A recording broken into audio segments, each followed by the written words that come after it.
I would like to call the regular council meeting for Wednesday, December 6th, 2023 to order. I would like to acknowledge that the town of Comox respectfully is working on the unceded traditional territory of the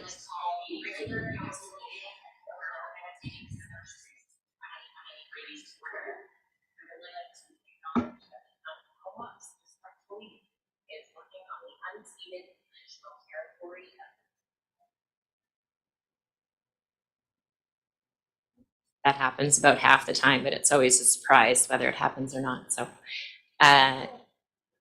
again, I just like to acknowledge that we are on the unceded traditional territory of the Comox First Nation people, traditional keepers of this land.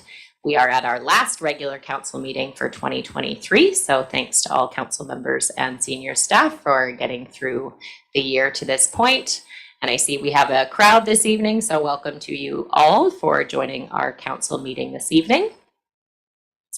So to get us started, we have introduction and approval of late items. We have 2 items here. The first is that the Comox Valley Substance Use Strategy update that was presented by Carrie Hackett and Betty Tate on November 1st be added to the regular council meeting minutes. And this came that they did have a financial request for our discussion, and we have not discussed to date. So they're just looking to get an answer back from our council on where we stand with that. So we do need a unanimous approval of that. If I can get a motion to add that to the agenda. Okay, please use your mics if possible for those online. That's been moved and seconded, and all those in favor for adding that to the agenda. Perfect, so that item has been added. And the second item to be replaced is that we have a new report for the 2024 marina rates, which is item 10C, with the updated version, if I can get a mover for that to be amended and added. Moved by Councillor Grant, seconded by Councillor Swift. All those in favor? And that is also added unanimously and just on the agenda there. And just remind you to use your mics, please, for those online. Thank you so much.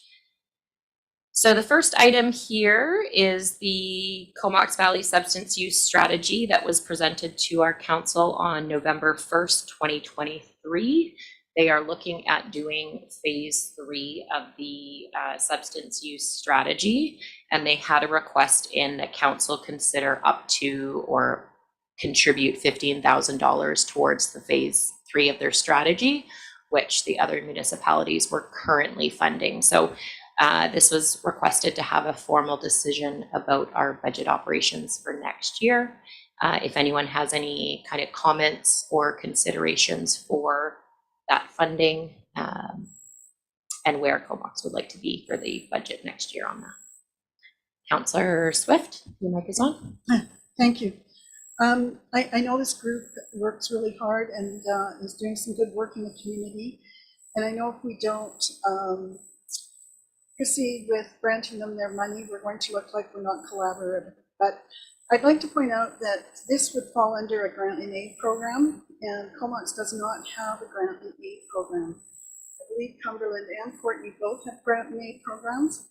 So that's probably how they're able to contribute to this. So I am not going to be voting in favor of this, but I would encourage them to continue to have conversations with the provincial government, which is really where this project should be funded by. Councillor Blacklock. Sorry. The substance use strategy recently came to us about a year ago when council was first elected, and they asked for the first time, or we agreed as a council to send a representative from this council table to the Comox Valley collaborative table. And I've been sitting with that group now for almost a full year, and they are moving into this phase 3 where actually they're going to start getting down to getting some action tables together. And I think they're on the right track with respect to this peer-assisted care team. I think the money would be well spent on our behalf to help them advocate with the province for a solution that involves treatment, that actual bed beds, treatment beds for detox, medical detox, before anything else. And as long as I'm at that table, I will continue to advocate for their needs. And I think it'd be an investment well worth Comox money. Thank you. Thanks for those comments to those councillors. Councillor Kerr, and then I'll just note we don't have a motion on the table at this time, but Councillor Kerr. Yeah, thanks. And I just want to thank Councillor Blacklock for sitting at that table and representing Comox so well as he has been doing. I agree with those comments. I think, you know, especially collaborating with our municipal partners, Courtney and Cumberland, to have a regional approach to this makes a lot of sense. This isn't an issue isolated to any one community. So yeah, I would be supporting a motion if it comes on the table for these funds. Thank you. Councillor Haslett. Thank you. Well, I have no doubt that the work that the Comox Valley Substance Use Group is doing, I do echo what Councillor Swift had to say. I believe that this is more of a provincial issue and the fund should come from there. You know, Comox does not have a grant aid program, while the other municipalities do. So at this time, we'll be voting against a motion to provide funds to this group. Councillor Grant. So I thought when this group came that we referred this to budget, did we not? We actually didn't discuss at the meeting because it was on the same night of the delegation. So they've asked for a follow-up and it's come back to our agenda from my understanding. Okay, so if we wanted to, we could refer this. This could be referred to budget 2024 over to staff for confirmation on that. Yes, that could be referred to next year's budget, or we could decline the request or approve up to 15,000 is my understanding, a couple different options. Okay, thanks. Other comments around the table? Councillor Mayer. I also want to thank Councillor Blacklock for stepping forward and participating with that group. And I think this is a really important regional issue and one that requires everybody to come to the table. And that's not only sitting at the table, but also bringing some of the funding to the table. We have lots of folks in the town of Comox, I'm sure, who will benefit from this work and from these services. And we do provide funds to folks like the BIA, and we do selectively kind of provide funding. So I don't think this is too far outside of our usual scope, and I would be very supportive of providing funding. Great, so just if there's any motions on the floor, Councillor Kerr. Yeah, just to, I guess, make the motion. I'd like to make the motion that we do support the $15,000 grant request for the phase 3 of the Comox Valley Substance Use Strategy. So there's a motion on the table. Do we have a seconder? Yep, second. We have a seconder. So for discussion, although we've already had some discussion around this, any further comments? The motion on the floor is to provide in phase 3 of the substance use strategy, where they're looking at action items and advocating for local treatment beds. Is there any other comments or questions before we go to vote? Okay, all those in favor? Opposed? And that passes. Thank you. Moving on, we have adoption of the agenda, that the December 6th, 2023 council meeting agenda be adopted. Second. All those in favor? And that passes unanimously. Thank you. Delegations this evening, we have Michael Zabarski and I apologize, David Holzer from the CVRD and BCAA Evolve to give us a 10-minute presentation on the regional e-bike program. Sorry for getting the names mixed up there. So you'll have 10 minutes, and then any questions from council we will ask after, if any. Thank you. Yes, thanks for having me. I'm Michael Zabarski with Comox Valley Regional District Manager of Transit and Facilities, and I'll be very quick and pass it over to David from BCAA. A little bit of background is the Comox Valley Regional District's mobility primer that we developed last year. We did this partly because of the greenhouse gas emissions associated with the transportation sector, which is the #1 source of emissions in the Comox Valley. And secondly, for kind of a household affordability angle. So transportation is the #2 household cost, according to Stats Canada. So we really wanted to focus on finding other ways of moving people around the community. That work identified an action to develop an electric bike share program. We've been working with BCAA over the last several months now to kind of learn about what their program is and how it could work in the Comox Valley. And we brought that a report to the board, CVRD board, last night, and they passed a couple of motions to work with BCAA to develop a 2-year pilot electric bike share program with the City of Courtenay and the town of Comox. And they authorized staff to enter into an agreement with BCAA and or the municipalities to deliver the electric bike share program within the Courtenay, Comox, and surrounding areas. So we have that direction, and we have David Holzer from BCAA and also Leanne Bueller's on Zoom if needed for BCAA as well. So with that, I'll pass it on to David. Hello. Thank you for having me here today. I'm David Holzer, Business Development Manager for BCAA's Evolve e-Bike Share. My colleague, Leanne Bueller, Senior Manager and Product Owner of the program, is also here with us online. It's my pleasure to give you an overview today of our service, but first I want to talk about BCAA. BCAA has been around for 117 years and offers transportation services to over 1 million British Columbians. 9 years ago, BCAA moved into offering shared mobility with Evo Car Share, which operates mostly in Metro Vancouver and also Victoria, and is now expanding its offering to Evolve e-Bike Share. In 2022, Evolve launched in Whistler, and last year we expanded to the SFU Burnaby campus and New Westminster.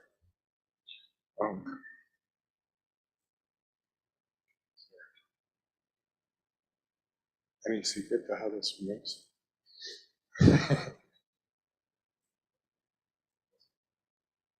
And where do I point it? Sorry? Next slide, please. So, thank you. I'm sorry. So how does it work?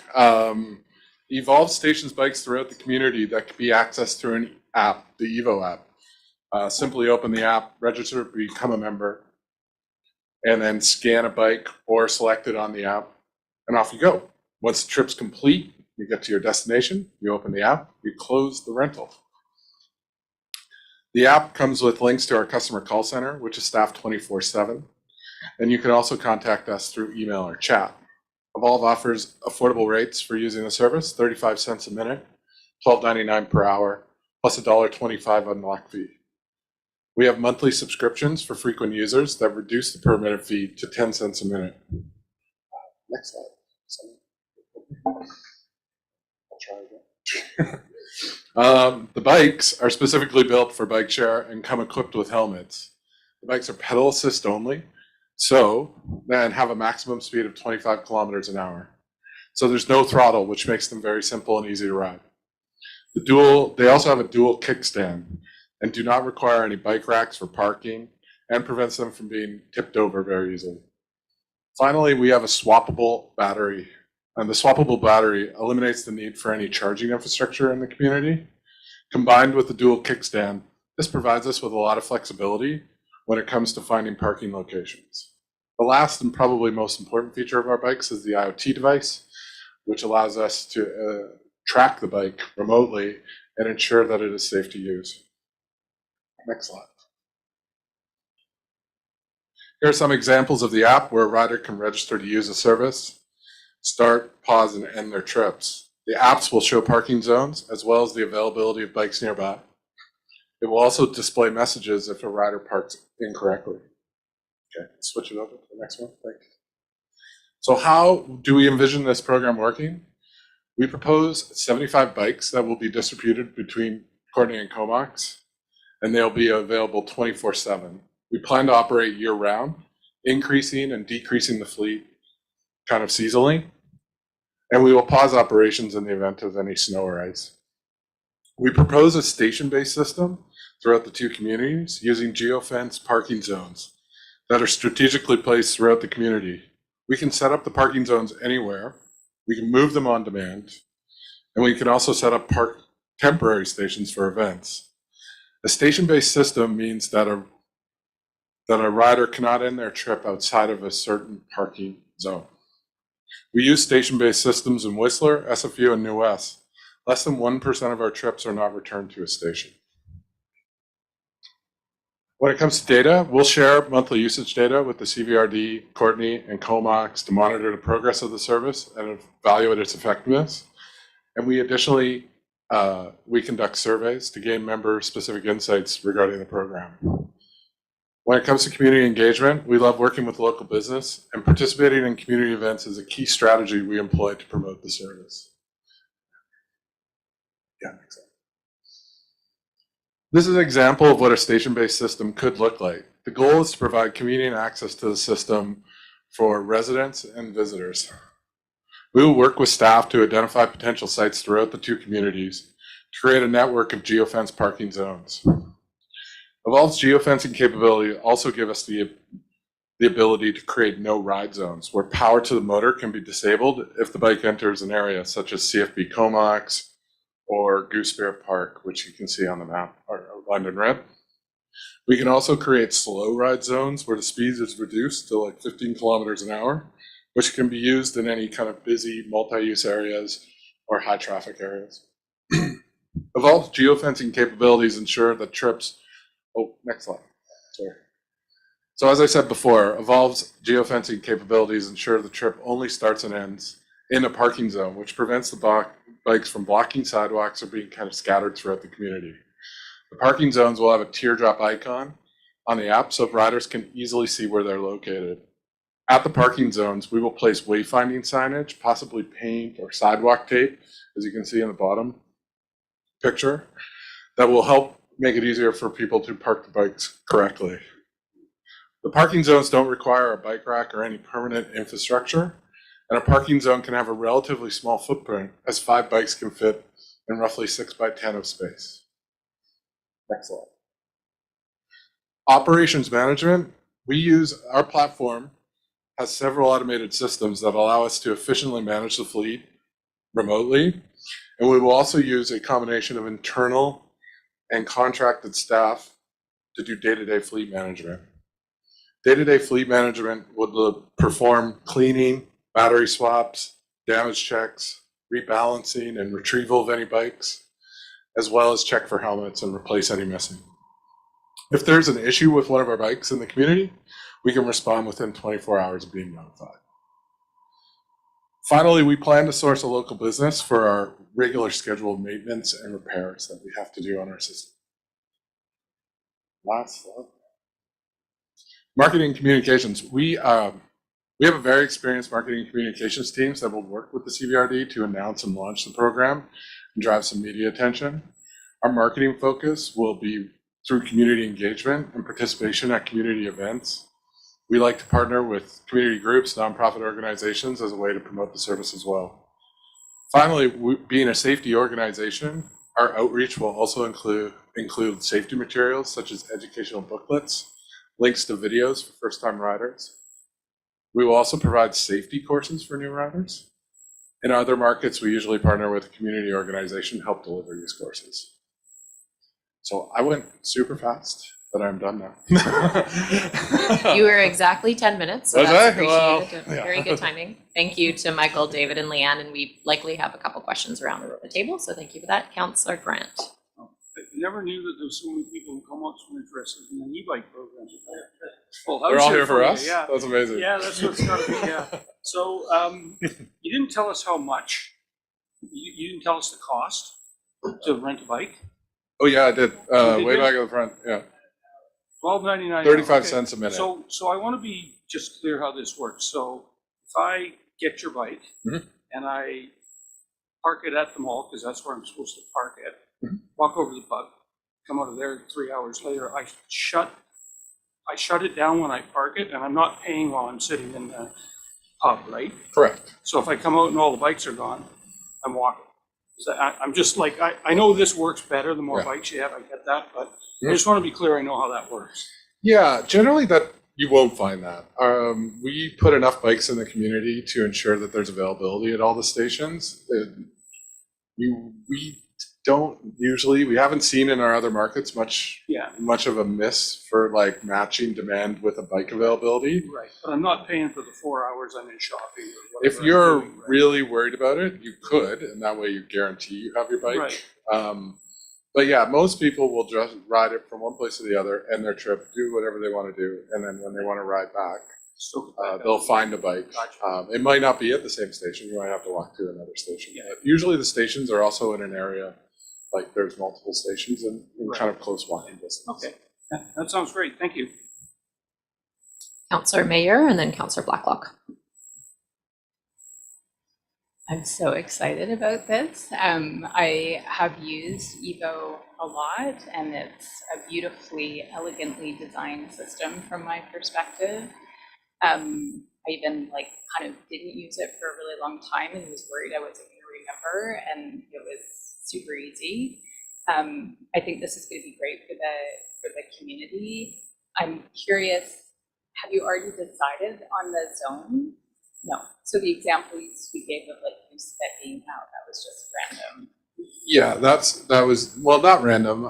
We did look around. We have been scouting a little bit around the community to try to identify potential sites, but what we would do once everybody is on board and we go forward, we'll start working with staff to identify what sites we can and cannot use and figure out where to put the stations. So we know we want to be in the commercial areas. We also want to be close to any transportation hubs. So we'll look to try and find places for stations around there. Would you, so I mean, Goosefoot is a transportation gap. So as an example, we have older youth who we're working with on kind of recreation opportunities. And that was identified as a place they really like to go, but can only get to with a ride from an adult. Where was this? Goosefoot. Oh, Yeah. So that was yeah. merely an example. We do have some concerns about our bikes ending up in the ocean, so we were we wanted to ensure that that would not, that particular location looked like a. Interesting. Maybe a pilot project then. That's great. I don't have any questions. Councillor Blacklock and then Councillor Kerr. So the Evo bike program, and you see these in a lot of big cities we go to now, along with other systems like GoBike and LimeWire. They're in bigger communities. So you said the Evo bike system is currently operating in Vancouver, SFU, Burnaby, and Whistler in the West. I can clarify. So Evo Car Share is working in Vancouver. Cars. Yes, we Evolve e-bike share is working in in Whistler as a public bike share, working on the campus of Burnaby. We're relatively new. We've only been around for 2 years, and we have a couple stations in the west linking uptown with their downtown. So those are to me those are larger communities. And Whistler is particularly very tourist focused. I can see these being very popular, and they are very popular with tourists. I've used them as a tourist when I visited places like Denver or Honolulu. My question is, who assumes the financial liability or risk for people getting on these things? Yeah, so we have a terms and conditions that we will have every rider sign that identifies clearly who is responsible for what. We have general liability that we put over top for any damages that are caused. And so the relationship is between Evolve and the rider when it comes to an accident. Knock on wood, we have not had any accidents to date in our service. Accident rates are quite low for bike share. But we do have a large legal kind of terms and conditions like they all do that kind of identify all those relationships. And is there any legal, is there a review by your company with the municipality's legal team with respect to? Yep. What would that? Yeah, we can, in most of the contracts we sign with the cities, we kind of outline how that all will play out. For the most part, it is our responsibility to Have age restrictions? 18. That's weird. Correct. That's just contract law in British Columbia. Thanks for those questions. We have Councillor Kerr and then Councillor Swift. Great, thanks. Thanks for the presentation. Question about the festivals and special events. So we run a very popular event down here, Nautical Days Festival, kind of down in the marina, and people, it's troubling to find parking, of course, because it's a very small area and not a lot of parking. We get a lot of people from Courtenay or throughout Comox that attend the event. So just trying to map out how this might work. So if there was and actually I should say we had it for the first time this year, thanks to the Cycling Coalition, we had a bike lockup, which is very popular. So let's say beside the bike lockup, there was a parking space, one of your parking spaces.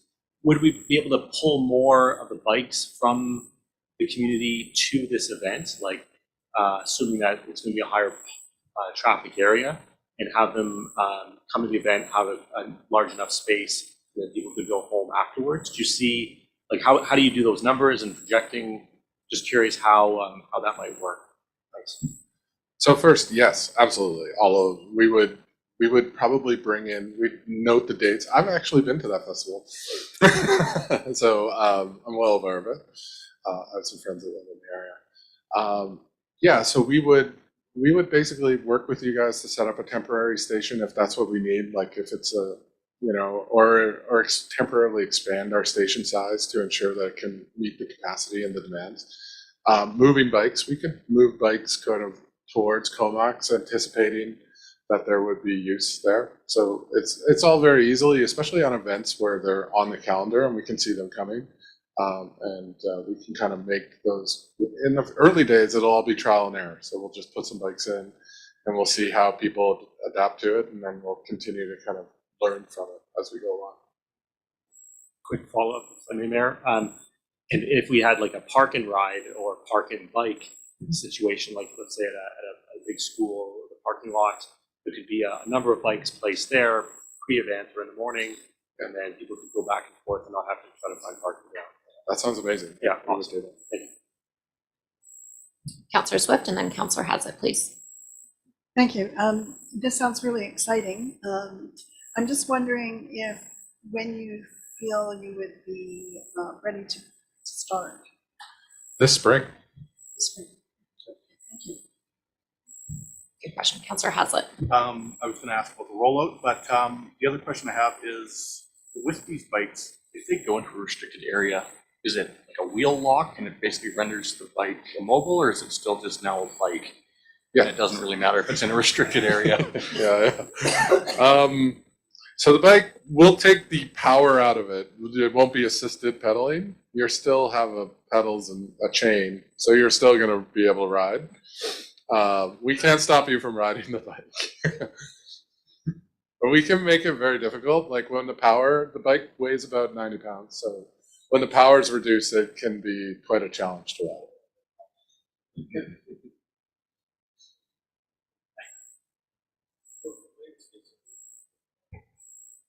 Okay, we're going to move on. It sounds like there's no further questions, but lots of engagement. So thank you very much for the presentation. And just to confirm, there's no cost to the municipality and also no motion. There's no decision that needs to come from Comox. This is for information to us at this time. Yeah, I think Thanks, what Michael. we're looking for from at CBRD is some kind of official support or commitment from the town of Comox to allow the bike share to operate on, not operate so much as park on town like roads, sidewalks, properties. So if there's any resolution or letter or some form of kind of support from Comox Council, it kind of gives us an endorsement that Evolve could operate here. So we would be entering into a contract with Evolve, and then if you need a memorandum of understanding or some other kind of formal agreement between CBRD and the town. So an MRU or letter of support, Something but like there's that. not a financial contribution. No, yeah, necessarily. so it's a more no cost to the contractual. town. Thank you for that. Councillor Grant? So I'm not sure what our meeting schedule looks like, but this sounds like a really exciting program to me, and maybe we could bring this up at our next council meeting and talk about whether we can send a letter of support. Yeah, we'll look at adding it to our future meeting since we don't do the same night generally. So thank you very much for the presentation. Again, good engagement there, and thank you.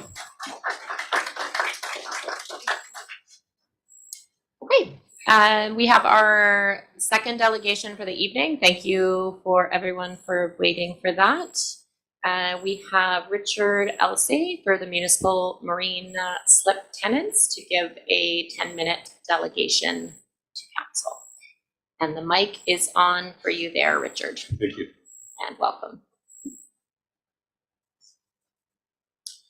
My name is Rich Elsey. I'm representing a delegation comprised of a group of marina tenants who are recreational boaters concerned about the increases in marina fees over the past years. Particularly the 10% increase in 2023 for the ostensible purpose of creating or increasing a capital fund for the eventual replacement of the marina. This will be a timely presentation in light of receiving the memo to the Mayor and Council of the 2024 Marina Rates Bylaw. I'll refer to that memo during my presentation.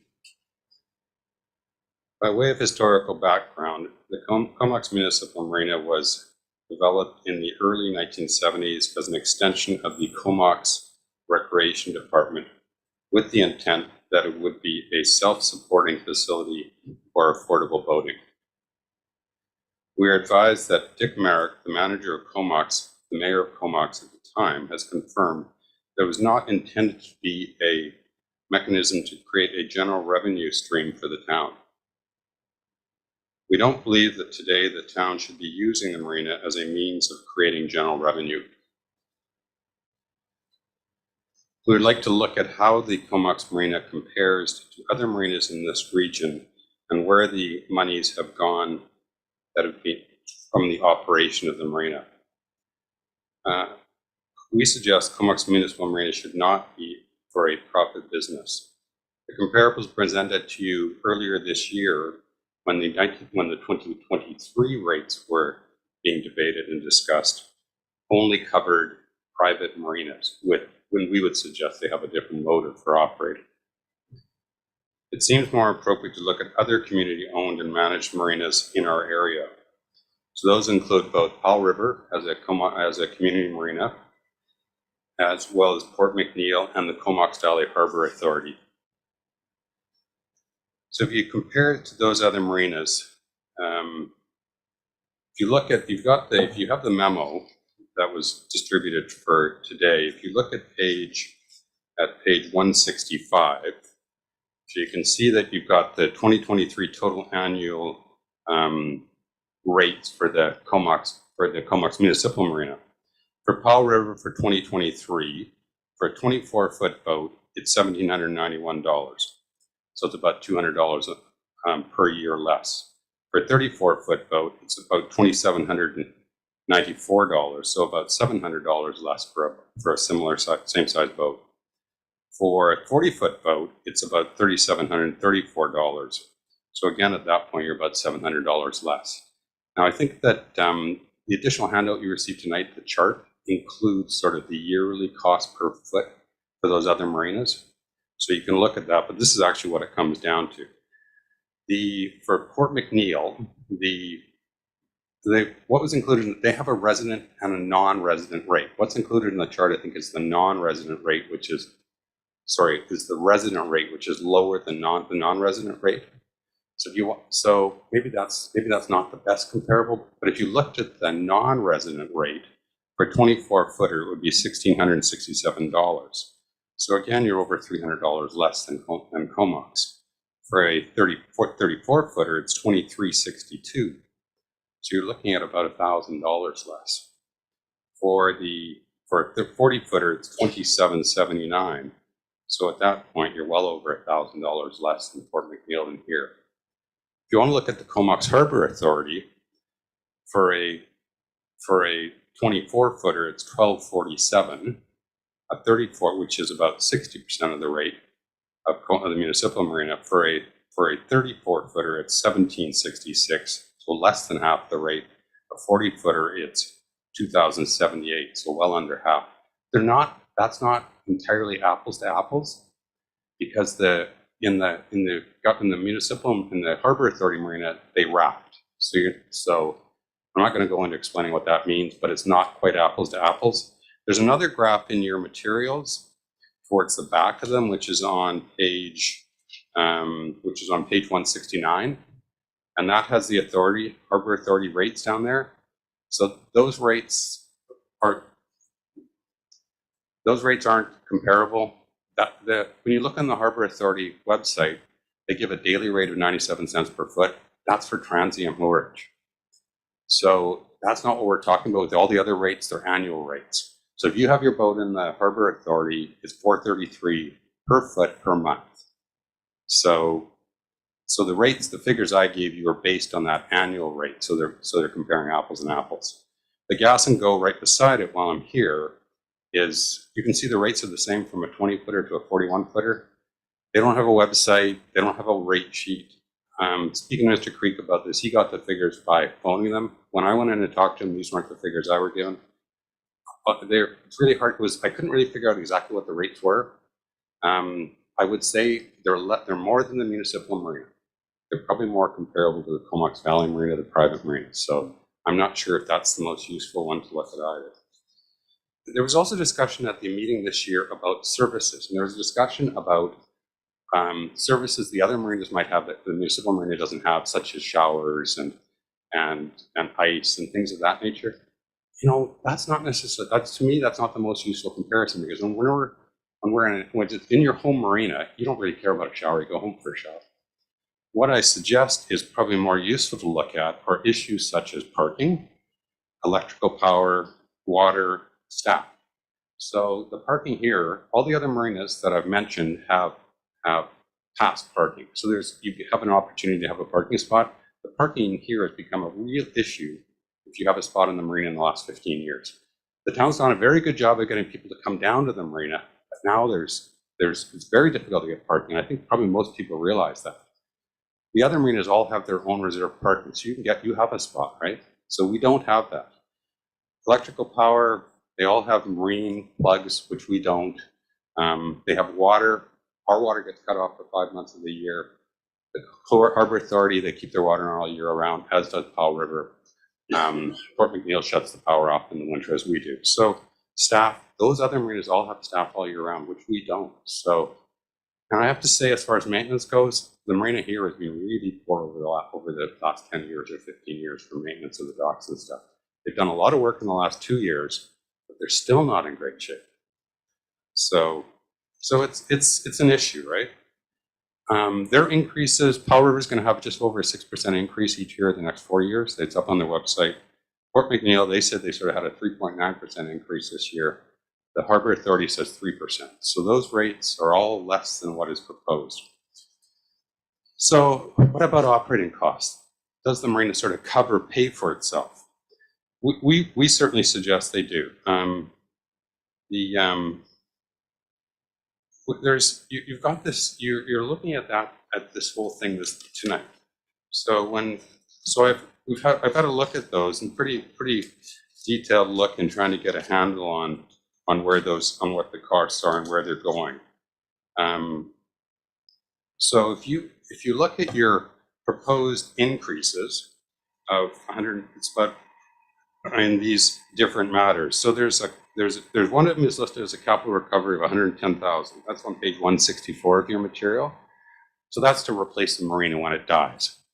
There was discussion about that this year, which we had a concern about because there was a 10% increase, I think, of fees this year on the ostensible purpose that there wasn't a fund to pay for the marina as it's replaced. There always has been a fund. And in the last 3 years, there was 100,000 each year put into that fund. So there's a proposed increase to $110,000. That's, it seems reasonable, right, to have that, but the money has been there. So to suggest there should be a large increase as occurred this year because there isn't money in the funds really doesn't seem to be accurate. So then the operating costs are reasonable. So we don't have an issue with that. We have an issue with the proposed marine improvement fund of $80,000. So if you have a boat in the marina, you're interested in using your boat. Those proposed marine improvement funds have nothing to do with the marina, from what we can tell. They're all things on the land side related with trying to increase tourism and people down in the marina. So to suggest that the recreational boaters should pay for that, I really think it seems pretty unreasonable and inequitable. The marina tenants already covered the cost of running the marina and the capital fund, and money comes out every year to go into Comox general revenue. And that's in contrast to the Comox Rec Center, which loses $1 million a year, I'm told. So we're not like that at all, but we're still asked sort of to contribute. In addition, there's a transfer to general revenue of $100,000. So that we have difficulty with the idea that you're going to make a specific amount of $100,000. Looking at the figures we've been provided over the last 16 years, there was about, I think it's like about 1.2 million that went that after expenses, after revenue, expenses, and amounts going into the capital fund. So that 1.2 million dollars or so on went into general revenue. But now to say that there's going to be $100,000 plus increasing, we certainly have a difficulty with that. So it's, so I think we would certainly think you have to have a good hard look at that before that's included. There's already the capital fund. If you look at what money went in and what seems to have gone out for capital improvements and so on, there should be about $870,000 in it. Mr. Creek has told us that there was about $531,000 in it at the end of last year. So there's certainly money in that fund. And when you're talking about the capital recovery of $110,000, that doesn't even include that money of over $500,000 that's already there. And it's expected to have another $100,000 in it at the end of this year. So it's going to be over $600,000. So there's certainly money for that. So we have certainly been covering our expenses, but now to sort of say that we should be covering that as well seems inequitable. So our boats, for people at the marina, recreational users, our boats are our recreation. Most of us choose to forego other recreational opportunities to have a boat. Most of the boats in the marina are not expensive. If you go and walk down to those docks, most are in the sort of 20 to 30 foot range, and they range from, their value is probably $10,000 or $15,000. That's it. Most are sailboats, and most people have the boats in there because they can't trailer them. Because you've got to. 2 more minutes, please. Okay, so you can't trailer them. So you don't necessarily have an alternative but to have them there.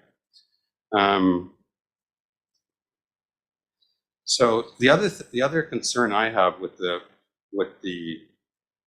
Marine Improvement Fund is that has just started in the last week. That's discussions. There's no specific projects to which that money is going to. There's nothing costed out yet. None of that has been done yet. But then to suggest that you should be billing and trying to build in another $80,000 a year for that, we'd suggest is a real stretch. If you look at your report, I don't know if this has been amended, but on the bottom of page 164 under financial, there's figures in there as far as proposed increases to cover these costs that are under the description just above it. Speaking of Mr. Creek, those figures aren't right that are in the report here. So we do have amended funds. Have they been amended? Amended chart, yes. Okay, so now what it comes down to is you're proposing there's going to be about a 7% increase next year. And then over the period of 5 years, it's going to be approximately 33% increase in the rates. And I think we would certainly have difficulty with those kind of increases being imposed. Because that's for us, for the boaters, recreational boaters, to pay for into general revenue and for improvements down at the marina for the purpose of the business opportunities really doesn't seem to be a very equitable way to deal with this situation. So we would certainly ask you to consider who is using that marina. And when I talk about the marina, I mean specifically the boats that are people who have their boats in the marina, not other purposes down there. And I think sometimes that sort of gets muddied. But so the other matter I would ask is that the town consider that the value of a marina tenant advisory group to work together with the town on rate setting, marina improvements, parking, and other matters of mutual benefit. That's been suggested before, but it's never occurred. So we thank you for the opportunity to hear from us, and if you have any questions. Thank you, Richard. Okay. And questions from council. This will be on the agenda later this evening. Councillor Blacklock. Richard, do you have a record of all your boat owners who are in the marina now, do they all live within the town of Comox? They won't. No. So if you don't live in the town of Comox, how do we as a town achieve revenue to make the marina a better place? Well, we don't have a problem with making the marina a better place, but the money that you wish to collect doesn't go into the marina. It goes into the services essentially on the foreshore by the marina. Like the additional monies that you're talking about, a business improvement, that doesn't go into the marina. And so that's kind of my point. It doesn't go into the marina. Do you know how many of your tenants are Comox residents? Don't know. Like you would have that information.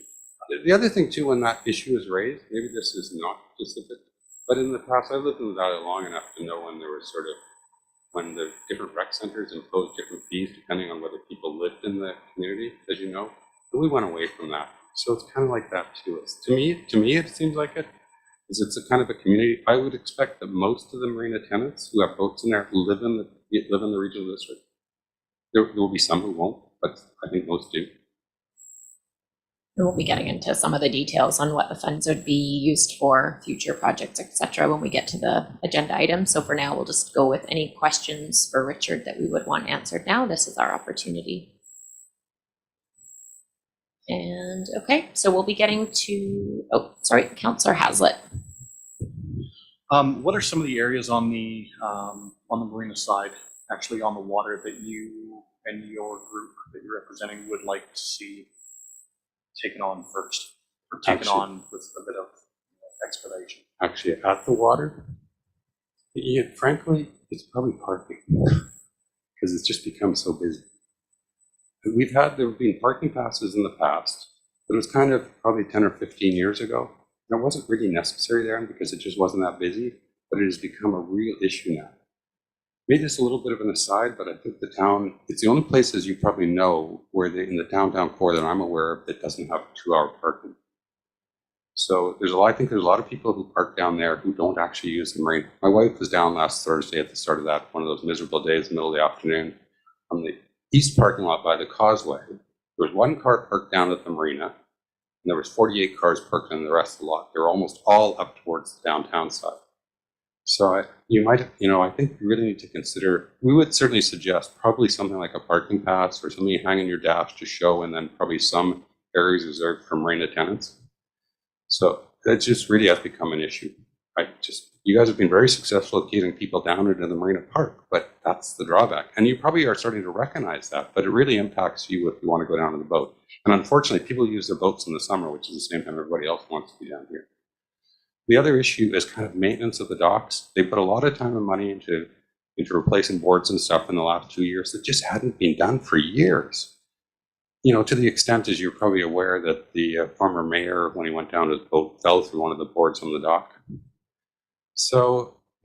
And they did a lot of work, but I know that in October this year, there was a board that was on D-dock between boats 4 and 5, the spots that was broken. Like it sat like this in a V. So it was pretty obviously broken. And it was like that for about 2 weeks. And that also goes to the issue as whether somebody's down there. Because I think if there was staff there every day or every 2 days, they probably would have seen it and it would have been repaired. So it's kind of the maintenance of the dock is really important. And then going along with that is probably having somebody down there more on a regular basis. There's no Wharfinger now, and it's just, the Wharfinger seemed to have been the last couple of years, there was issues, let's put it that way. So stuff just didn't get done. So, and I think probably people are aware of some of those issues, right? Being around for a while. But those are sort of what we see as the priorities. Parking is definitely a challenge with the different uses down there. It's one of the harder things to solve, but talking about budget tonight, we will have to work through some of those issues. Any other questions for Richard while he is here with us? Councillor Blacklock. Why, I just want to commend you for bringing up the idea of creating an advisory group that could sit down, with marina management and town management on a regular basis. I think that's a great point. Yes, so we don't get in this situation where people are surprised by last minute rate increases, and they understand the process that we've gone through to get our numbers, and that we're all in agreement on numbers before we get to this situation. That's because I can tell that we've got some different numbers floating around today, and I think we need to get those straight in our heads. Yeah. Thank you. Yes, we appreciate that. Thanks for those comments. Councillor Grant. Yeah, thank you. Thanks for the report. I'm just wondering, you compared our rates to, I think, Fort McNeil and Powell River. I know in our marina we have a huge waiting list to get in. And I'm wondering if we have the same need as what some of these other places do. Like, you know, if their marina is half empty, of course they can't charge as much, right? So I'm just wondering if we know that piece of the puzzle or not. I don't know the answer to that. I had the impression that Powell River has a similar kind of issue. I'm not quite sure about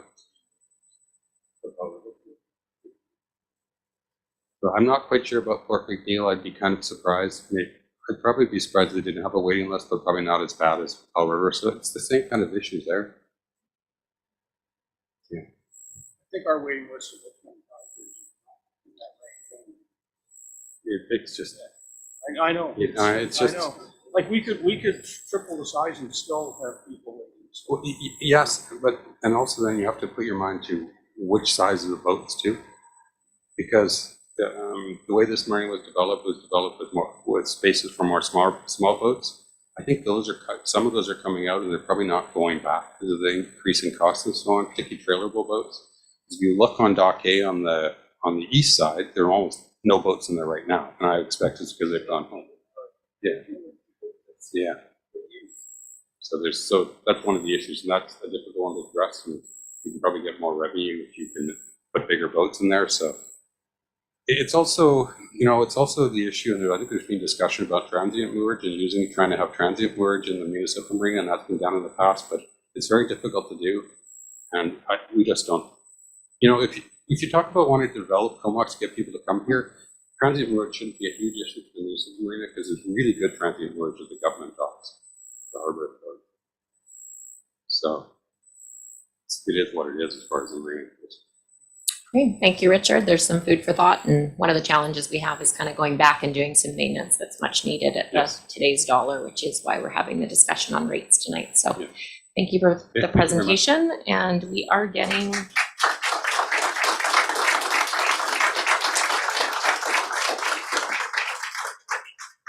so we'll be going to the 2024 Marina Rates Bylaw probably in about an hour. You're welcome to stick around, and for anyone who wants to depart, you're also welcome to depart, so you're welcome either way. Moving on, we have, I'll just give it about 20 seconds maybe.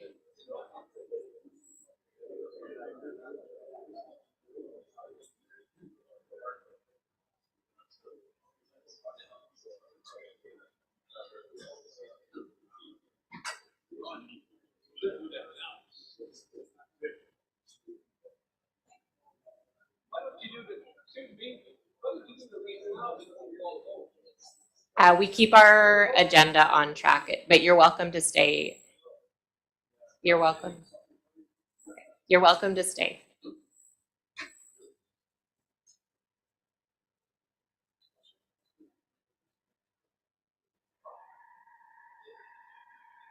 We are also online if you want to watch from home also, which is similar to the gallery. Thank you. Okay, so we have adoption of the regular council meeting minutes for Wednesday, November 15th to be adopted. If I can can you please use your mic since we might have people online? Thank you.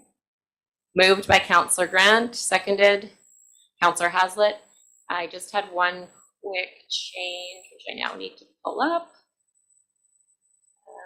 There was Councillor Haslett, Blacklock, and Grant were listed as opposed to the garbage bylaw, and I believe it should have been on 215 Port Augusta Part 2 that it was opposed to, so the votes were just recorded.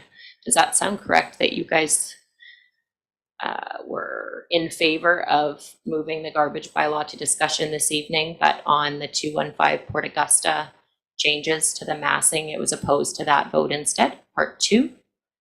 So I'll just have that adjusted with the corporate officer. It just moves up a couple bullet points. That was all that I saw there. Can we clarify now? Okay, so just wanted to confirm with you three that that was correct, that that was in the wrong place. And any other comments or questions on the agenda from November 15th? All those in favor? All those in favor? That passes, thank you. So there are no council meeting minute reports this evening. We are moving on to the consent agenda. If I can get a motion to move A through I together, and then we'll pull out. Moved by Councillor Grant and seconded by Councillor Hazlitt. If we can use our mics, please, that would be great. And thank you. And any items specific to be pulled out, Councillor? Sorry, I thought we needed to vote to. We can vote on them all. Okay, So we'll great. pass them all first. All those in favor? Thank you. And opposed? That passes unanimously. Items to be pulled out individually. Just remember you'll need a seconder. Councillor Swift and then Councillor Grant. We went at the same time. It's like a race. Councillor Swift. Sorry, it's the RCMP report. I think it's on. Second. Aye, that's been seconded. And comments on aye. I'd note that in that report, the crime statistics for Little River are included, and I don't believe that's within our jurisdiction.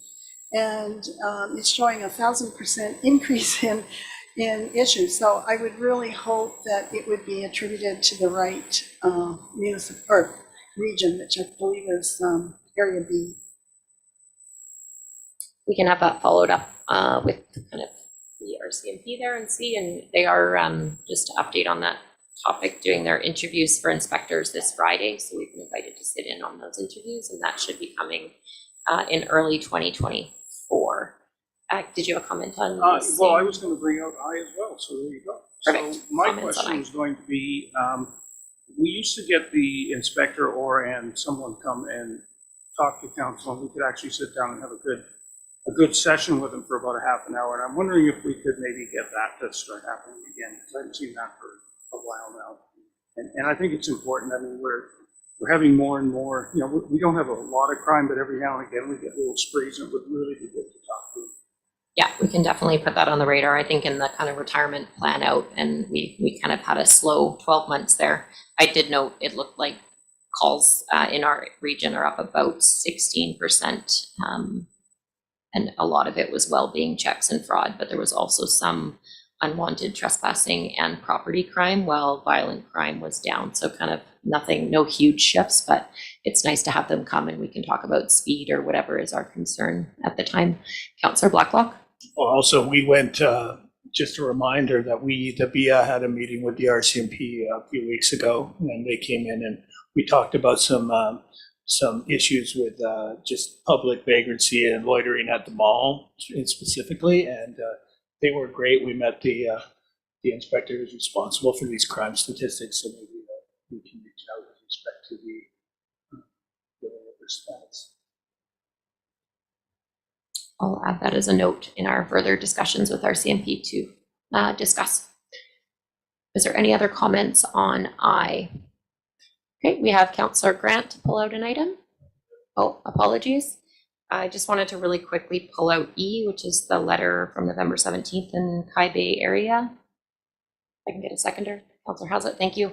I was just talking to administration, CIO Wall, about that, and there's been quite a few traffic kind of emails and letters coming in, this one being a little bit more in depth with some of the suggestions, and we're seeming to get more and more of them. And so at some point in early 2024 or spring 2024, they're going to be looking at kind of all of the feedback, also what from their public works and engineering perspective is needed.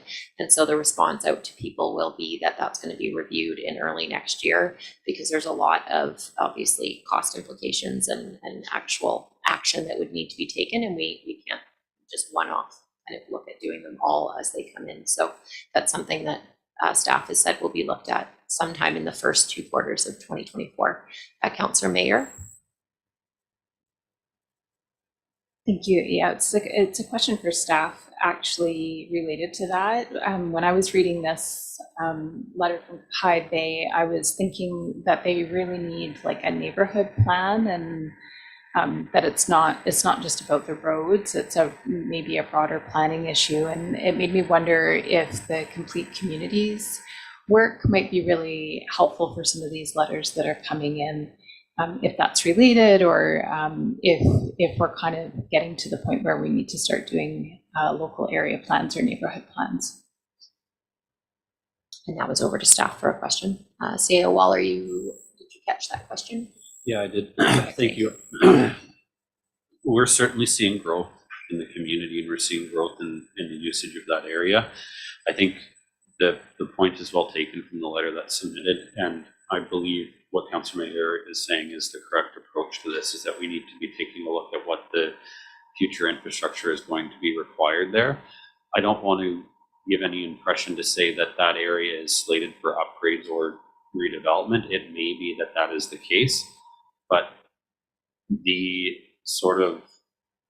type of upgrades that are being requested in that letter are significantly expensive.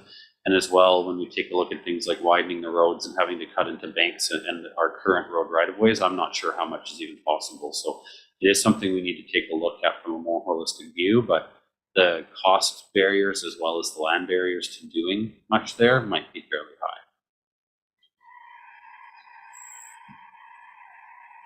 Thank you for that. Other questions? Councillor Kerr. It's a different item. Okay.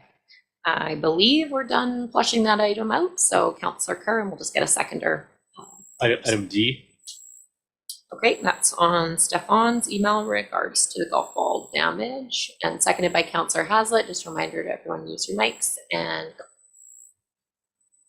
Thank you. And yeah, so another month, another golf ball on Church Street letter.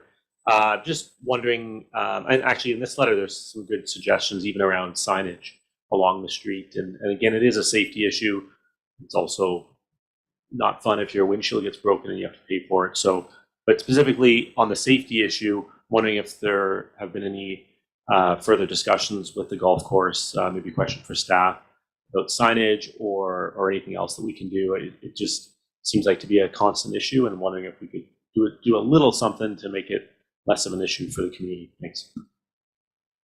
I'm not aware of any, but over to staff. Thank you. We had probably a year and a half ago, maybe 2 years ago now, had discussions with the golf course. They were interested in possibly putting up netting along that road. We had indicated that we felt that it would be permitted within their zoning that they have. As far as the signage and those matters go, I'll forward this over to the golf course, and we regularly do. But with it being their use, I would be hesitant for us to start warning people about it, because that would start to indicate it's our, it would become, I would be worried it would become our liability if we start to warn people about the use on their property. But what we can do is forward it over and start those conversations again to see if they're interested in putting up the netting. It would be good to at least have an update from them. And obviously there's some inherent risk when you're parking there, but signs could help. Councillor Grant. Yeah, that's what you need. Yeah, there goes my golf ball supply down Church Street. Yeah, no, as you can imagine, this isn't the first time this issue's come up at the table. And one of the issues with netting that we have looked at in the past is that the birds get stuck in the nets, and it's a real problem that way. So that's why they never went up in the first place. And I think you'll find that that's the case again this time. As soon as you said that, that made sense as one of the downfalls of putting the nets up, for sure. It's unfortunate. Councillor Hazlitt. So Councillor with the parking Blacklock. along Church Street, is that town of Comox property, or is that golf course property? And if it is, regardless on whose it is, can we not just put a little sign up on a telephone pole there saying, you know, park at your own risk if you set a golf course? Or, I mean, it's, as Councillor Grant mentioned, I mean, it's not the first time that the golf ball's gone over the fence there. And it's the same at every other golf course that borders a road. You know, golf balls go flying onto the highway next to Sunnyvale. They go into people's backyards in Crown Isle. They go onto the runway at the base. There used to be a sign up at Comox Golf Course on the 7th hole that said, golfers are responsible for damage. I think it kind of becomes a bit of an honesty thing there. Is you want to send a golf ball down Beaumont or down Church Street, whether you hit something or not, it's a different story. So I mean, we have to kind of report it, but not every golfer is going to willingly admit that they sent the ball out of bounds. But I think depending if it's our property, I think that some signage can go a long way for park at your own risk. And if it's golf course property, we should mention, hey, maybe we should throw up a sign that says park at your own risk. Because, well, there's limited parking, especially with the amount of traffic that's in that area for a lot of the local shops. As long as there's open spaces, people are going to put their vehicles there. The trees are only so big to be able to stop some things. Yeah, it sounds like, so over to staff, that is Town of Comox roadway, and the concern would be if we put up signs that could potentially increase our liability, or kind of a similar comment as what that would do to maybe warn people at park at their own risk. Yeah, I think putting park at your own risk is better than, beware of the flying golf balls, but we can look at putting something up. I don't know it's going to reduce the amount of complaints we get in. The sign there is probably not going to make somebody feel better after their windshield's been broken, but I guess we can, if that happens, we can still point to the sign and say, you parked at your own risk. Park at your own risk, and maybe just by forwarding the email saying if they do have a policy of common sense goodwill, if someone does break something, they potentially would come forward. But Councillor Grant? Well, I think in some cases it's not parking either. It's when you're driving up the street. Like, I think I have a case of golf balls that have CH on them from somebody hitting me down the road, and you find them, and he never admits it. So, but I think it's for all, it's from when you're driving up and down the road is probably more of an issue than when you're parked. If you park, you get a broken windshield. If you're driving up the street and hit your windshield, that can be a bit of a dangerous problem. So there you go. Any further discussion on that, or just kind of in note, it may be mentioned from the letter that came in, which they are also aware of because the email was sent to them directly. Okay, moving along, other items from the consent agenda, if any. Okay, thanks for the discussion on that.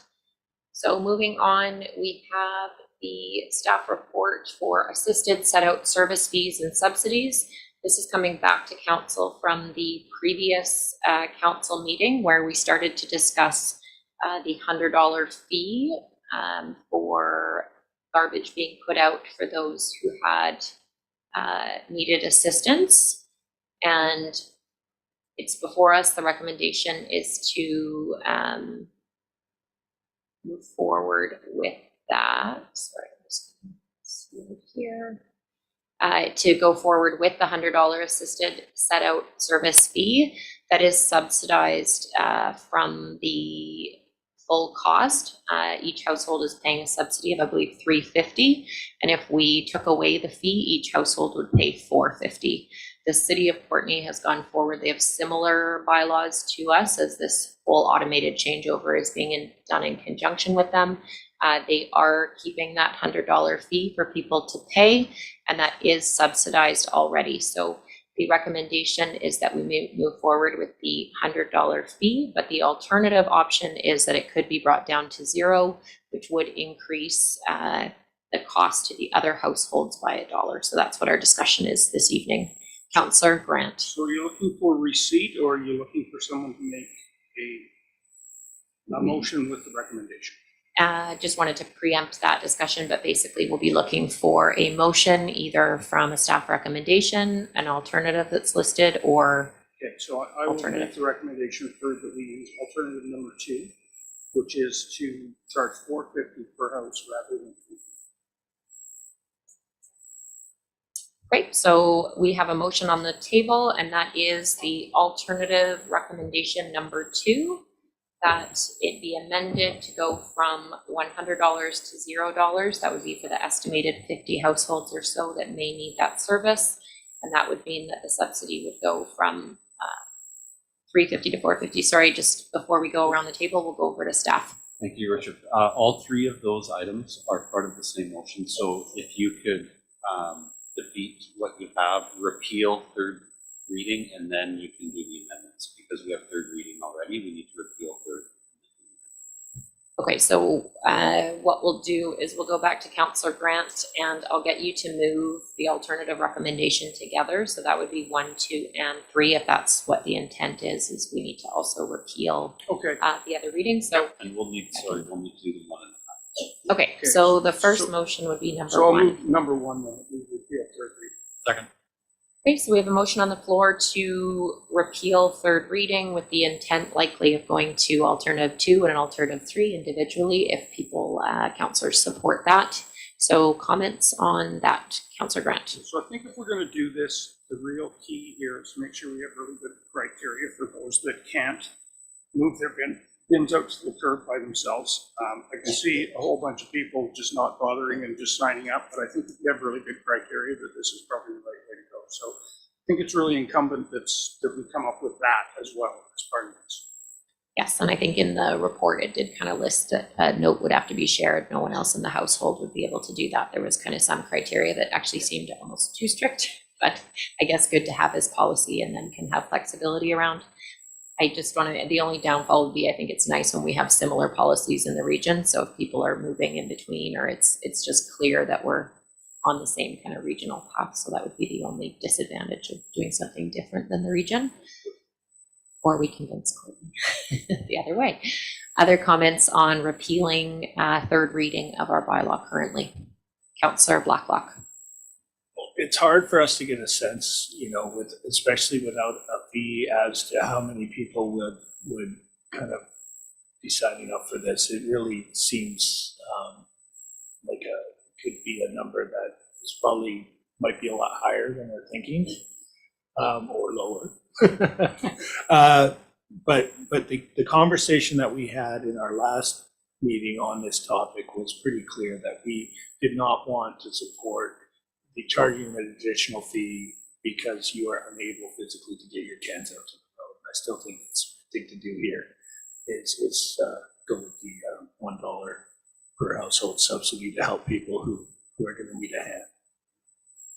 Just a quick question to staff. If after the first year, if this went through as it is and it's repealed and we do the $4.50 where there's a $0 charge to anyone who prescribes under the criteria, could that be something that's reviewed as far as like if 25 people do it and then it turns out it's a $4 subsidy, we can review that in future years?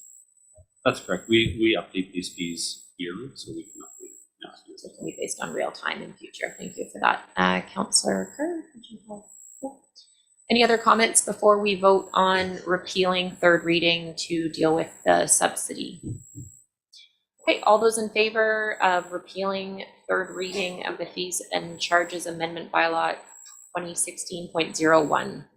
All those in favor of repealing? Opposed? And that passes unanimously. I can get a perfect. So the second motion is that fees and charges amendment be amended to change the assisted set out service fee from $100 to $0 and change the assisted set out service fee subsidy from $3.50 to $4.50 to accommodate the $0 subsidy. Thank you, Councillor Hazlitt. Comments? We have Councillor Kerr. Yeah, I just want to thank Councillor Grant for making this motion, and also how neat it is that this is kind of in conjunction with our new strategic plan. And one of the lenses we chose, one of the 4 lenses, was accessibility. And I think this decision, should it go forward, reflects our strategic plan. Thank you for that linkage. Councillor Mayer. Yeah, I'm also really pleased to see this come forward. I think it's really important that people aren't financially penalized for any kind of disability. In terms of the criteria, I'm maybe less, like, I believe we need to have it, and I believe it needs to be framed correctly. I don't think we have to like request a doctor's note for every single person. Or like kind of over engineer the criteria for the small percentage of people, I believe, who might not participate in the spirit of what this is. So I just want to say that. And yeah, I'll be voting for this one very much in favor. Thanks for those comments. And just a quick follow-up, as I had a similar thought. But if the policy says that this and this are required, would it be kind of up to staff's discretion on if those steps are taken, like, or would would it be if the policy says this is the criteria? It would be really strongly followed. I'm just wondering if it's better to have strong wording and then have discretion of how that's actually decided with staff. Yeah, thank you. Maybe I'll turn that question over to Dr. Russell, but I believe the path we're taking is we're not going to be requiring doctor's notes. That's correct. The bylaw says that the director responsible may request it. So that makes sense. Thank you for the clarity. I thought it would be good if it was kind of gray on what was needed there. And Councillor Hazlitt. And this might be a question for staff as well, but I didn't see it in here. Did MTerra state a limit of how many people we can get into this service? Obviously, we have to charge more money depending on how many people require it. You know, is this based on 100 people? Is it for 100 households? Is it based on 200 households? Is there a maximum amount of people that can be under this before we have to look at the bylaw? The fees that we have structured is based on our own internal estimate of what we think the uptake is going to be. We don't have a limit from MTerra. MTerra charges us per assisted setup. So if there's 5, they'll charge us for 5, and we would have overbilled this year, and we'll cut the fees back next year. If it turns out that it's 100, MTerra will charge us for 100, and we would have underbilled this year, and we'd have to raise our fees next year. Thank you for that. Any further comments before we we vote on the amended bylaw? Great. So again, we're voting on the change from $100 to $0, and the subsidy table goes from $350 to $450. All those in favor? And opposed? And that passes unanimously. Thank you. And over to Councillor Grant for number 3. The seconder. Perfect. So the fees and charges amendment bylaw number 2016.01 be given third reading as amended. It's been moved and seconded. And Councillor Kerr. Just one more thought, maybe for our excellent communications director, just to think about when we have these, the communication about this going out. We already know people in neighborhoods help their neighbors out. And I see that in our neighborhood. An elderly resident puts up her garage door, and it's almost a race for who gets out there and pulls her stuff down to the curb. So we should still encourage that neighborly community connections, and where that's not possible, there's this backup option. But maybe we put that, first and foremost in our communications to residents. Thanks for those comments. And through I don't want to say growing pains, but in transition, it's good to have some of these positive aspects of the program shared and changes. So any other comments before we vote on number 3, which is the third reading? All those in favor? Opposed? And that passes unanimously. Thank you very much for that. Moving on to page 85, we have pump track location, and apologies. There's still the solid waste management bylaw for 3 readings. So just to double check, we're looking at bylaw number 2027, correct? Okay. So that was just the first portion of that. My apologies. We have solid waste management bylaw number 2027. We move all 3 readings. Second. First is moved and seconded. Any questions or comments? All those in favor?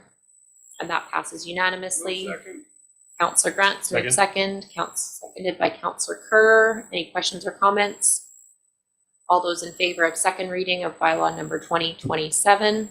Opposed? That passes unanimously. Third reading of bylaw number 2027 has been given, moved and seconded. Any questions or comments? Perfect. All those in favor? And opposed? And that passes unanimously. Thank you. And lastly, on this topic of waste management, we have bylaw notice enforcement amendment bylaw 2004.02 to be given first reading. If we have a mover, Councillor Grant. Second. Seconded. Any questions or comments on that bylaw? Okay, all those in favor of first reading? Opposed? That passes. Second reading, if I can get a motion. Moved by Councillor Grant, Second. seconded by Councillor Kerr. Thank you. Any questions or comments? All those in favor? Opposed? That passes unanimously. Thank you. And bylaw notice enforcement amendment bylaw 2004.02 to be given third reading. And second. Seconded. And is it? All those in favor, assuming there's no questions or comments on third reading? Perfect. And opposed? And that passes unanimously. Thank you. I was just trying to get to the pump track location conversation early. So page 85, we have the pump track location with a recommendation that council authorize administration to proceed with the design and construction of a pump track at Anderton Park. As you will see in the agenda, there was alternatives to the recommendation as well as different locations suggested. So just get to that page here. So there is 4 recommendations that council authorize administration to proceed with the design and construction of a pump track, that council approve a budget of $650,000 for the design and construction of that pump track, that council authorize administration to seek applicable funding opportunities, and that council approve the community engagement strategy for this design phase. So opening up the floor, this was one of the top projects that came up in our strategic priority sessions. Councillor Hazlitt. Could I move that we receive this so that we discuss it? I don't see anywhere in the alternatives anything that I would consider to be something I would want to vote. I don't believe, I'll just go to staff for recommendation. I'm not sure if we are moving receipt or Sorry, we're on the pump track. correct. Yeah, we can always come back and add a recommendation. Is moving receipt appropriate? Just over to staff. Moving receipt would generally mean you're just taking the report as receipt. You don't plan to action if you move on to the next. That's pretty much it. Okay, so if Councillor Grant, that's the first motion on the table. So if you want to move receipt, and we'll just get a seconder before we open discussion. So the motion on the floor was seconded by Councillor Swift, and that was to move the report as for receipt. So Councillor Grant. Yeah, so on this, I think that since the day that this project came, we talked about it being grant dependent, and here we are, seems like for the 98th time, trying to push it through. And I don't think that this is a good time to be trying to push projects through. I think that we should be looking at grant dependency. The reason I wanted receipt was because when I read this, I'm not sure how far we have to go in the design and construction, and then before we can apply for a grant, or if we can just apply for grants based on what we've got already. But I think that this should be a grant-dependent project. Thanks for those comments. Councillor Hazlitt. Thank you. I agree with Councillor Grant on that. I was under the impression that this was grant dependent, and I do see on here that we authorize administration to seek applicable funding opportunities. The location at Anderton Park, I think, is great. It would really help tie a lot of that downtown community together, and I think it's a really great opportunity there. I think it's a really great project, but it's a lot of money. We have some really large things coming down the pipe here that are going to start to cost the town more and more money, and I believe that this is a want right now, not a need. And while I would love to see something along these lines go through, I don't think that we can put this at the top of our list right now because of all of the additional contract negotiations and RCMP costs and CDRD and sewer costs that are coming at us. It's going to be a really financial burden to a lot of people in the community, and I think that we need to really take a look at where we're spending our money on wants right now and really focus on what our needs are as a community. Councillor Kerr. Yeah, so just, I guess my recollection of our discussion is a bit different. So we had this rec youth survey done a couple of years ago, and a lot of discussion about kind of a higher adrenaline youth recreation activity space was really high on the list. We've talked around this table a lot about how youth have quote unquote nothing to do in town, and this would be an opportunity for them in a very visible spot to have something to do and bring the community together. I love how it's actually, the location is beside the tennis courts, because that kind of brings two different demographics together, along with those using the park. We also did identify it in our strategic plan just a couple of months ago that this is a priority item for our town. My recollection of the grant dependency is as such. We were looking at the pump track and skate park. Pump track we thought would be in like around $500,000. Skate park was going to be $2 to $3 million. Well, the thought was that $2 to $3 million would be impossible to do with pure our taxpayer dollars. So we looked for a grant for that bigger fund. But let's go ahead on the smaller project and get that done first. And if we could co-locate them, great. If we can't, maybe they go in different locations. So my understanding was grant for the bigger skate park, but we were moving ahead on the pump track out of capital projects. And those around the table can correct me if they remember something differently, or we'll have to look at the past meetings, but that was my understanding. Also, we can still look for grants as we're going through the design phase. There's nothing to stop our staff from continuing to pound the pavement.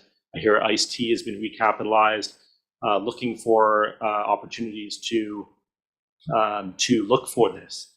So it's great work by staff over many years to come to this point. It's really exciting that it's before us to finally approve it. It's a great location. It's a great design. And I really hope that the majority of council would support us putting this priority item for our youth and approve it tonight. Thank you. Thanks, Councillor Curry. Yeah, my recollection was that we had talked about it being one of our special projects, which is why we separated out the skate park, because we knew that would be too big of a chunk of funds to do both at the same time. I think it's important that we did the groundwork with the youth to say what they wanted in outdoor recreation, and then we kind of highlighted the number one thing, and kind of similar to how we fund the Destair Center or pickleball or different sports. It's important. We have a very changing dynamic. Our schools are starting to fill up. We're going to start building, it looks like, more townhomes and different variety of housing. And it's important to be looking ahead a couple years on what type of youth recreation options we have, not just in Courtenay, but also within our Comox boundaries. So from the financials that were provided, hopefully we'd be able to get more than a $50,000 grant, depending on what comes available in the next year. But the kind of cost per household of around $3.70 for a project that's, viewable, usable, something that the youth have asked for, is a reasonable project, and I think could be a real win between our recreation staff and the community engagement that happens. So I think it's needed regardless of grants, but of course grant funding we would want to look for that as the project became more closer to design. And I apologize, was there any comments that were Councillor Swift, please?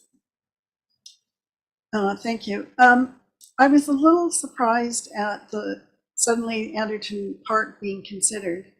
And while I like it for lots of reasons, I do have a few concerns, and one of them being when we eventually do this pump track, it really needs to be the right one. And this location does have some constraints with it, and one of them being not able to accommodate high jumps, which I'm wondering if we're trying to target a youth group that might be most interested in that kind of facility. So that's one of my concerns. The other one of my concerns was I like it because it's open, it's visible, it's great, it's close to downtown. But in all the other, or in some of the other locations, the consideration was a neighborhood noise. And this is one of our densest areas. We've got Berwick, we've got Stevenson House, we've got townhouses across the street, we've got adjacent duplexes. And so if there's going to be noise as a problem at other locations, I'm not sure why it wouldn't be a problem at this location. So that's another one of my concerns with this particular thing. But having said that, I do like I do like the possibility. I'm just not sure if it's going to be the right kind of pump track. And it would be a real shame if we built one for a group that wasn't interested in using something so small. So I would also prefer that it be grant dependent. Thanks for those comments. And Councillor Mayer and then Councillor Grant, please.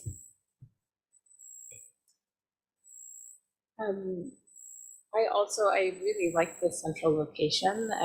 In looking at the youth report, it really stood out for me how accessibility, like how they can actually get to a place, was such a major consideration. And it just seems like another way to kind of animate our downtown kind of area and give you something to do.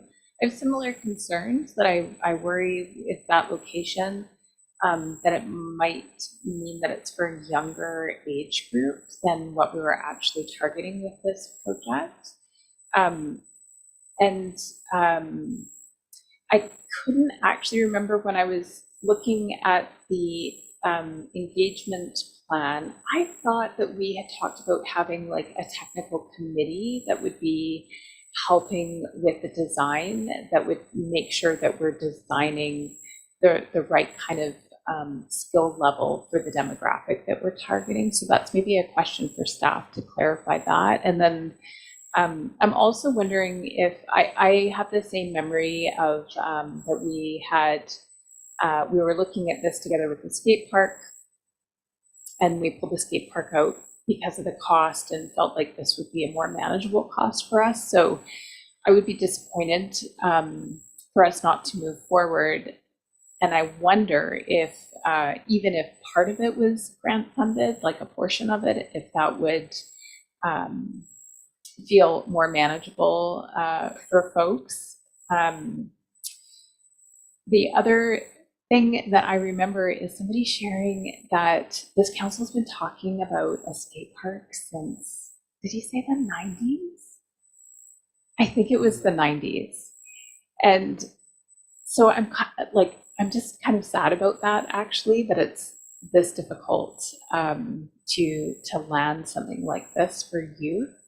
I do think that they're really important, and for our community, like from that kind of vibrancy and flourishing perspective, this feels like a really important piece, which is why we put it on our strategic plan. So I would really like to find a way to keep this moving.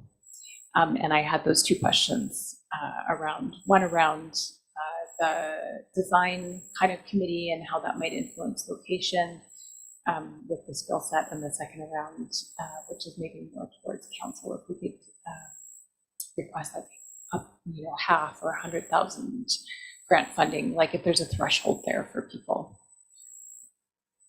Over to staff, so the technical committee, and then if there could be a grant threshold.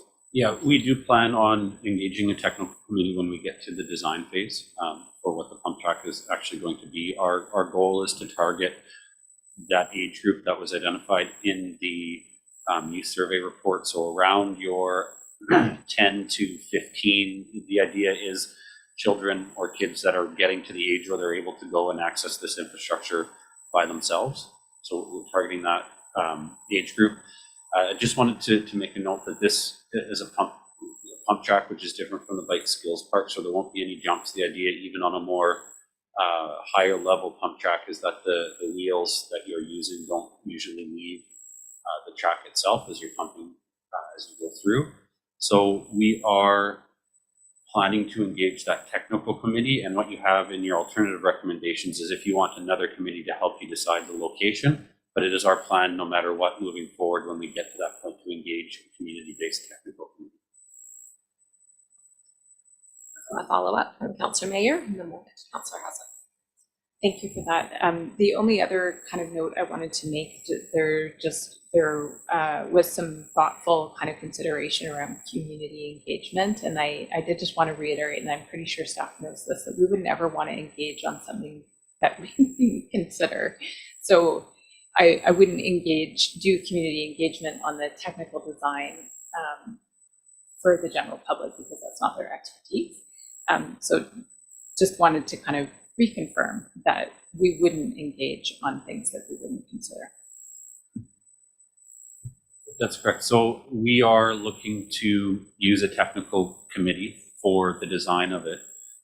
What you have in front of you in your recommendation to move forward with Anderton Park doesn't include community consultation on choosing a location. Our recommendation is that we move forward with Anderton Park, but we do have an alternative for council should you wish to create a community committee to help you choose the location if you don't feel Anderton Park is the right location, or if you wanted to solicit community feedback on that. But when it comes to the design, we are looking at a technical committee of expert users or advanced users.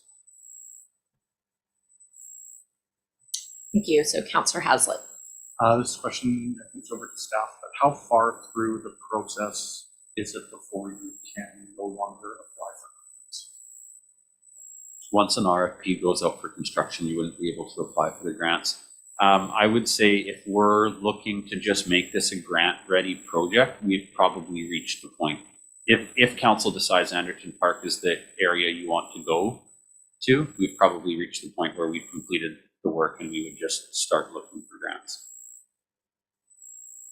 And in your opinion from staff, sorry to follow up, Councillor Hazlitt, I'll go back to you in a minute to make sure that answered your question.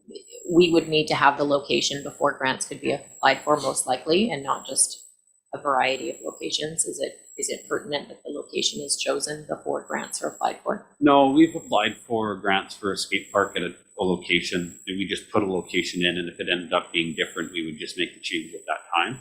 So you don't need to make that choice now, but it certainly does help us when the grants come out, because the grants come quick.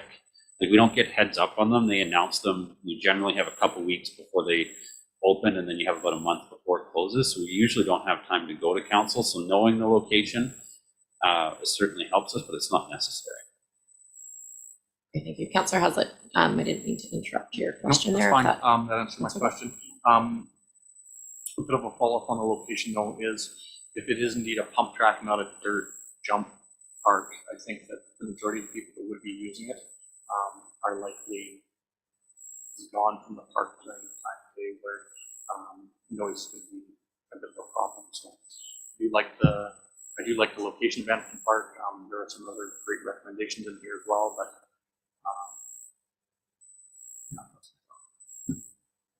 Councillor Grant. Yeah, so a couple of things. First of all, iced tea, you have to show an economic benefit to get money from them, so I don't think this would qualify for that.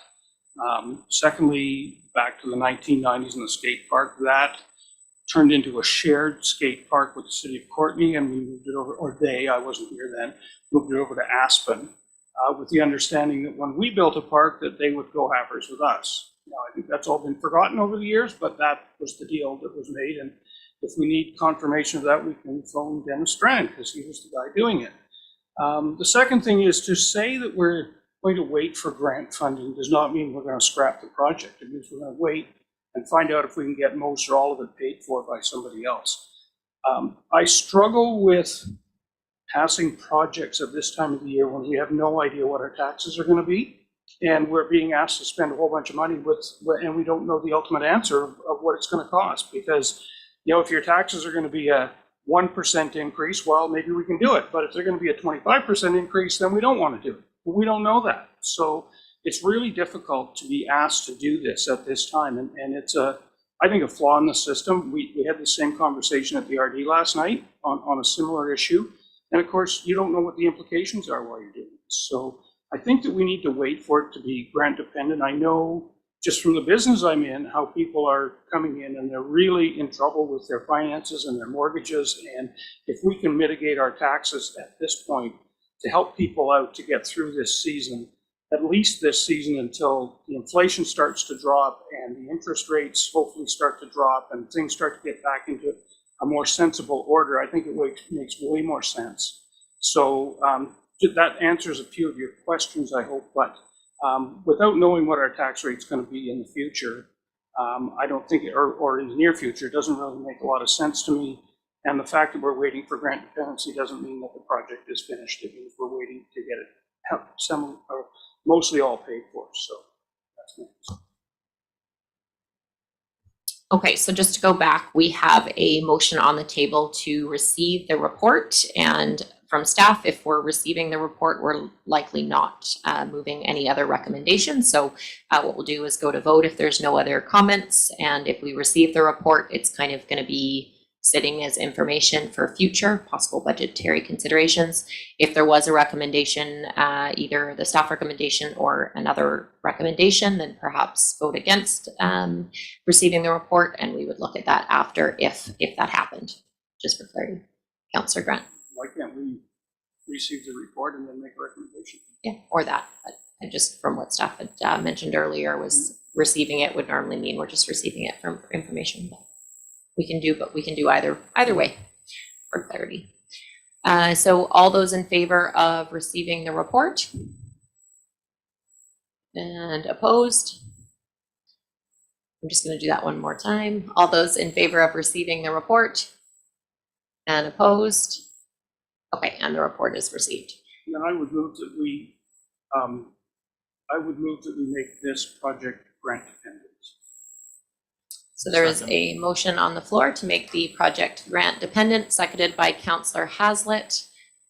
Comments or questions on that new motion? Councillor Kerr. Just a question for Councillor Grant. Would you mean wholly grant dependent or partially grant dependent? Like if we got 60 or 80% of it, would that fit your suggestion for the motion? Well, it's a good question, and I can't give you the answer because I don't know what our taxes are going to be yet. So I think if we leave it at grant dependent, when we get a grant, it can come back and we can make our decision at that time. So some grant dependency, unknown amount. Correct. Okay. Councillor Swift. I think we're looking at alternative number 4.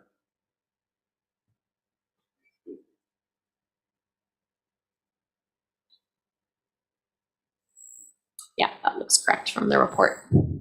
So that's now the motion on the table. The report has been received, and now the recommendation, or sorry, alternative 4 is on the table. Councillor Kerr. Well, again, I'm in favor of us moving forward on this for $3.70 a household. I think this is a great thing for our community, so I'll be voting against the alternative number 4. Again, yes, inflation's high, affordability crisis exists. Kids still need a place to play. Thanks for those comments. Councillor Mayer. I guess it's a question to staff. Trying to build a bridge here from Councillor Grant's really important point that it's difficult to make a decision like this when we don't know the tax implications. Is there any way for us to have this, like to defer this to when we have more information? Yeah, council could make this decision at any time. I suspect we're going to be taking a look at your operating budget, let's say in end of January. I suspect council will make your decisions on that sometime in February. You're going to be taking a look at your infrastructure deficit about the same time, and you'll have a pretty complete picture of what your overall costs are going to be then. I would say if we don't get direction from council until February or March of next year, there's virtually no chance it'll be constructed next year. There's still, even if council were to give this direction today to construct, there's a chance we wouldn't be able to construct this. That there's a real high demand in Canada for these firms, and getting construction windows sometimes takes quite a bit of lead time. So it really just comes down to, when you want to make the decision and how quickly you want the infrastructure in the ground. So you can make the decision at any time, but if you want it constructed next year and you make that decision in February or March, I would say there's little to no chance it'll be constructed in 2024. Thanks for that feedback. Other questions from council? Again, we're on alternative 4, that council received this location report and direct staff not to construct, instead seek grants. That's the motion on the table. Councillor Blacklock. Well, I know I've known Councillor Grant for a long time, and one of the things he is very good at politically is finding grant funds. And it's his sole quest on every UBCM convention and government conference that I've ever attended. So I am confident that we will be able to find a source of funding to help us with this project. No pressure. Councillor Mayer? This is another question for staff. Are you wanting confirmation of support for Anderton Park as a location as part of the whatever motion kind of moves forward? It's not, if council doesn't plan on moving it forward right now, it's not necessary. But if you believe that's where it's going to be, I think getting that indication is useful. Like I said, we can put the grant application in with that location chosen, and then we'll have significant lead time after that to choose and change if we need to. But if council knows that Anderton Park is where you want it to be, giving that direction now is useful. Thanks for that, Councillor Grant. Yeah, I'm not 100% convinced on Anderton Park. I mean, it seems like I can see some benefits there and I can see some downsides to it. And as I look through some of the other locations, like I know Salish Park is a bog all winter, and I'm still can never remember where Mackenzie Park is. But, you know, I think that's something that still needs to be flushed out properly as well. Okay, any other questions or comments? Just a final, I'll be voting against, I think, as a special project that we looked at for the cost that is known at this time of $370 per household. It's something we want to get moving for our youth and outdoor recreation. And so with that, I will call the question the motion on the floor is to direct staff not to construct in 2024 and instead to seek grant funding. So all those in favor? And opposed?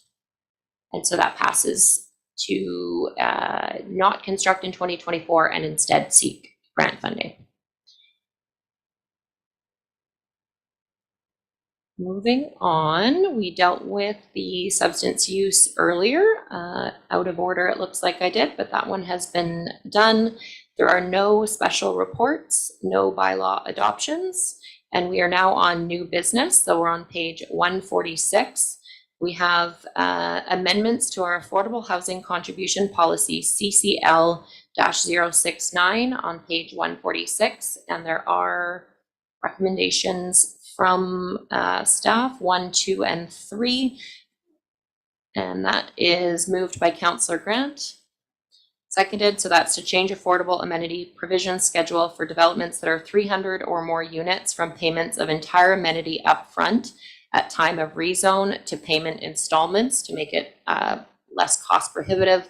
So when we first adopted this policy 2 years ago, some of these larger developments, but larger housing were not on the table at that time, and it has been brought to our attention that that could be cost prohibitive to have housing built and affordable housing contributions made. So that's where these are coming from. Any questions or comments on number 1? Councillor Mayer. I had questions. I wanted to understand why the magic number was 300 and a little bit more just about the process and who had input. Always concerned that without appropriate kind of input, we might have unintended consequences or be missing something really important. So just wanting to understand a little bit more process and where the number 300 came from. Over to staff. Thanks. I'll turn it over to Director Commends to talk about the 300 unit threshold. But the reason for this is that we're looking at a large development, specifically over on the High Street development over in Hector, that's going to be coming in phases. And the requirement to receive a significant amount of affordable housing on units that may not be constructed for another 10 years or more was looking to be difficult for them to move forward on their pro formas. And so we thought that we would bring this to council. The funds will be locked in through the kind of like a phased development agreement, but done through zoning. So if the units are constructed, we will get those funds. there does remain some risk that if, you know, half of the development is built and then the other half just doesn't build out for whatever reason in the future, we would have potentially left funds on the table had we been able to get them all at the time of rezoning now. But it's also potentially that you just wouldn't get anything if we don't look to try and phase this in over time. So it's not much different, you know, to the infrastructure cost, for example, where we're not going to require a developer to put in the infrastructure for the roads and water and sewer on the portion that's not being developed at this time either. Maybe I'll just pause there and see if there's any questions on that before I turn it over to. Okay, thanks. So what we're trying to do is balance that when there's a disproportionate impact for the developer, and also the fact of the lost opportunity costs, i.e. that the money could be spent and provide benefit in the community in the meantime. 695 Aspen was 242 units, and they paid for their affordable housing contribution at time of application.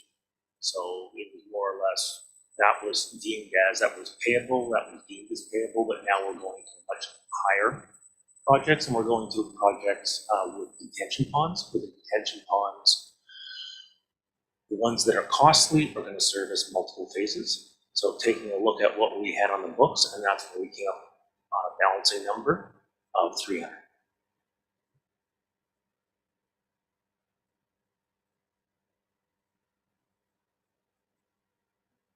Thanks for that question. And some background there. Any other questions based on this first item? Okay, all those in favor of changing the policy to allow for payments by installments for units over 300 for projects that might be phased? And opposed, and that passes unanimously. Thank you. 2, Second. moved by Grant, seconded by Kerr. Include on an inflation factor for affordable amenity provisions by installments. So that's just a furthering of number 1. That's been moved and seconded. Any questions or comments on the inflation factor being added? Councillor Grant. Oh, you're voting. Moving along. All those in favor of number 2? Opposed? And that passes unanimously. Thank you. And moving on to number 3. Councillor Grant has moved and seconded by Kerr. Just a reminder to use mics, please. Exclude from affordable amenity calculation the common use areas for multifamily and rental developments. And there's the rationale in the report. Yeah,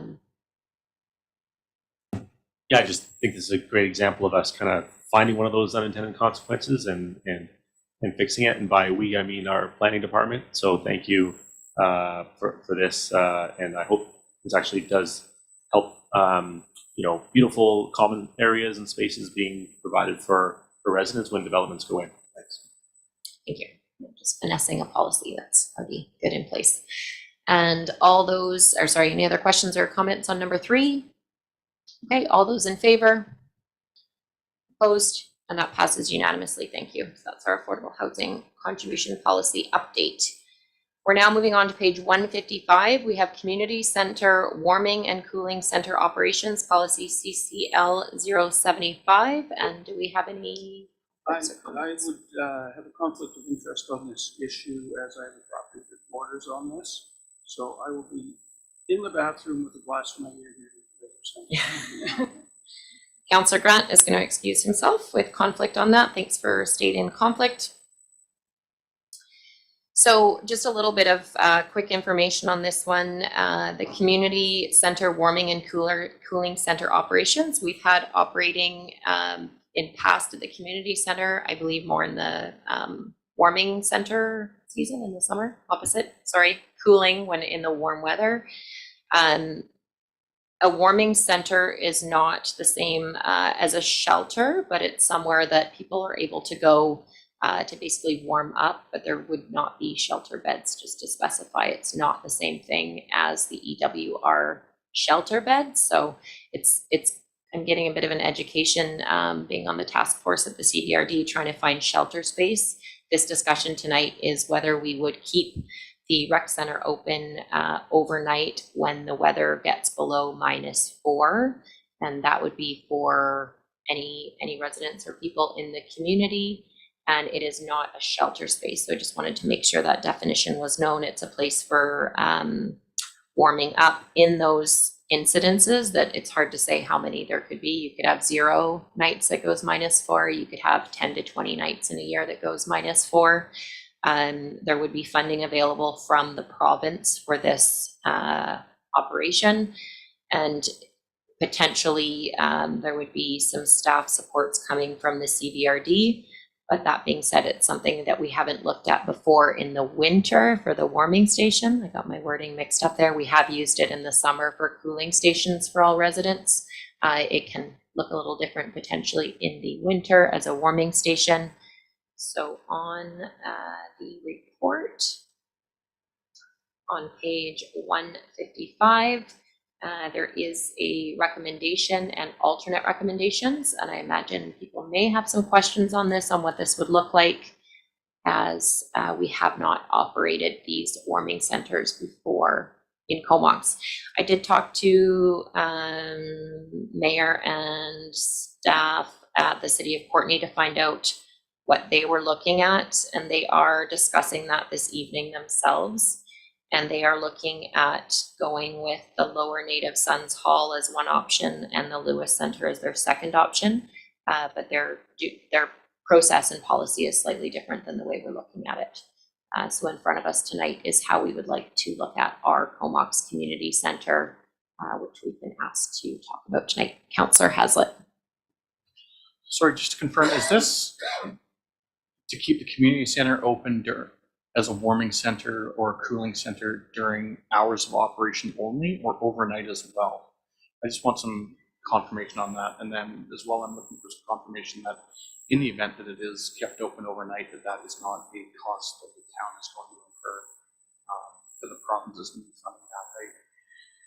I hate to see anybody left out in the cold, or if it's too hot out, they're having issues, but I just want to make sure that this isn't the town picking up downloaded problems from the province, and the funding should come from the province on this. Mm-hmm. Yeah, it's something we're trying to advocate as much as we can for, and not knowing where the right direction is. But the actual policy that is listed as the recommendation does talk about usage overnight if it goes to -4. Staff can correct me if I'm wrong. Whereas the alternate to the recommendation talks about the center opening only during operating hours or only if there is usage requested. So if people arrived by a certain time. So there's quite a few different ways the policy could go.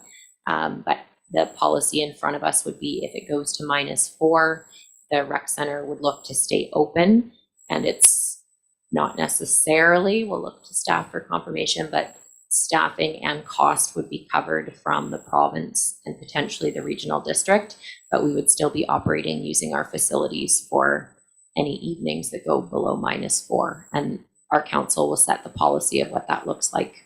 Just to follow up on that is the difference between a shelter and a warming center beds? Is that the only difference? I have to get more clarity. My understanding is that, yeah, people are not lying down and sleeping. There's not beds or mats being provided. It's a place if someone's possibly going to get like frostbite because the weather is so cold, there's a place in our community that's open versus us looking at what the regional options are. So it's the location that we would operate only in emergency weather situations. And I don't know the fine print on that, where I know people do fall asleep in warming centers, but the difference is there's no beds or mats provided. It's not intended to be a shelter space. It's intended to be an emergency space if someone's kind of in a potential risky or life or death situation. Councillors, do you want to ask staff a question? Sorry, Councillor Hazlett? Yes, to get clarification, yeah. please. Maybe repeat the specific questions. Just Thank you, and Mayor Minions, I think, answered them well. The policy that you have in front of you would be to operate a warming and cooling center during regular operating hours, and if there's an established or demonstrated need, we would keep them open past normal operating hours and possibly overnight. So if at the end of the day we're not seeing use in either of those instances, we would close. Now, the only time we would activate the warming and cooling centers is when the provincial government has indicated that an emergency exists, and the Comox Valley Emergency Program has received a program number which will allow us to recover our costs. So none of the incremental costs incurred by the town of Comox will be borne by the town of Comox. We should be reimbursed for all incremental costs that we experience when we open these. So the policy that you have, I'll go back to the decision that you have in front of you. The policy that you have right now, as recommended by staff, is that we operate them during regular business hours after we've been indicated to open from the Comox Valley Emergency Program. And we only stay past normal operating hours if there's a demonstrated need. Council, you have the choice to determine the level of service here. So you can start at a 0 level of service. This is not a requirement for council to provide this service in the community. You can simply choose not to provide it. You can choose next step up to provide it only during business hours. One step above that is only during business hours and if there's a demonstrated need beyond business hours, or you can decide to have it open all night regardless of usage. So those are your 4 choices. And just to clarify, the policy that's in front of us as is to have it during operating hours and as needed by discretion of if there's demonstrated need. So just a little bit of clarity on that. Let's say the community center is closing at 8 o'clock. There's nobody in there. There's no use. We wouldn't continue to open it at night. If somebody were to come to the community center at 11 o'clock seeking shelter, it would be closed and it would not be opened at that time. There would be no mechanism to open it at midnight if it hadn't already stayed open. So that's the risk of the policy that you have it as now. And the reason we have that recommendation is so far in our provision of these services, we haven't had them used even once at this point. Thank you for that clarification. Councillor Swift and then Councillor Mayer, please. Thank you. I hate to think that there would be people that would be out there and at risk in the cold. But what I'm really kind of confused about is what other options are there in the valley? Because I've heard of the visitor center up in Cumberland being used, and maybe the church on Guthrie, and I don't have a good sense of what is available for people. And now we're hearing about the Native Sons Hall and possibly the Filbert Center. So I don't know how to manage this one. Thank you. It does get a little bit confusing, and the terminology that I'm about to share will make it more confusing. So what was being looked at potentially at the visitor center, for example, is the emergency weather response shelter. This is maybe the best way to try and understand this is there's different pools of funds to provide different services, and the emergency weather response, which was envisioned possibly up at the visitor center, is coming from a pool of funds that is being administered by the Coalition to End Homelessness to provide shelter space when it gets cold. And why it's confusing is the emergency weather response shelter will activate more often than what we are saying here in a warming and cooling center. So the warming and cooling centers, the funds come from the province's emergency funds. So the same funds you would access if there was a tornado, earthquake, or fire. So the emergency weather response opens at a lower threshold than the policy and service that we're looking at here, and it provides shelter space. So that has the potential for beds, it has the potential for meals, it has the potential for wraparound supports, and all of those sort of attached service provisions, and more likely to operate multi-day, whereas the policy that you have in front of you is likely to, if it's needed at all this winter, because this winter is being very warm, would be open for a short amount of time. We're not looking at providing beds, you're not looking at providing meals, and you're not going to have those other supports that are there as well. It's simply a place to come in, stay warm while it's at a very low temperature, and then once those conditions are passed, then the shelter would, or the warming and cooling center would close. Would it be helpful to run that through one more time? Okay. So 2 pools of funds. The emergency weather response shelters are coming from a contract with the provincial government that is administered by the Coalition to End Homelessness. They are providing a shelter service that will be activated more often. And ours is coming from the emergency response funds that the province has, the same thing that we would access for fires, tornadoes, earthquakes, floods. And that is just to provide a limited opening of a warming or cooling center, and it would not provide things like meals, beds, and wraparound supports, which can include counselors, connections with detox people, and all those sorts of things. So it would just be a space that you would come in, sit down, and stay warm for the night. I would imagine people will probably fall asleep. That won't be stopped, but we won't be encouraging it or providing the amenities to allow that to happen.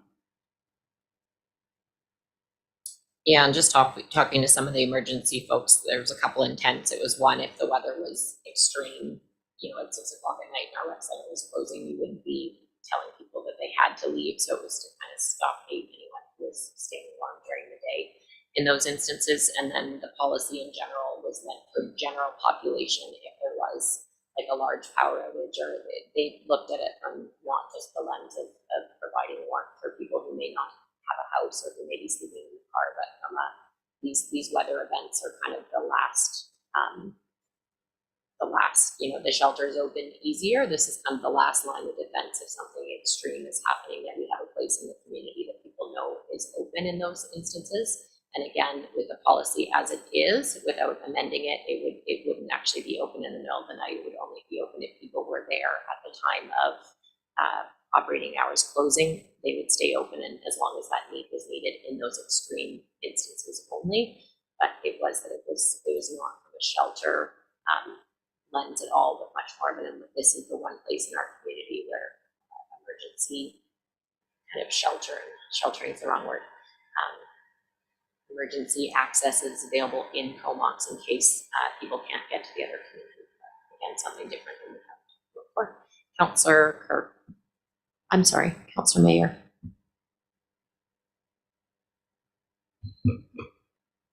I have quite a few questions. I'm thinking, I know we're heading into cold season, but I'm actually thinking more about the heat. And part of the reason I'm thinking about that is because we had a presentation from some folks who live in Estrada and were having difficulties getting heat pumps. So they were having difficulty having access to cooling.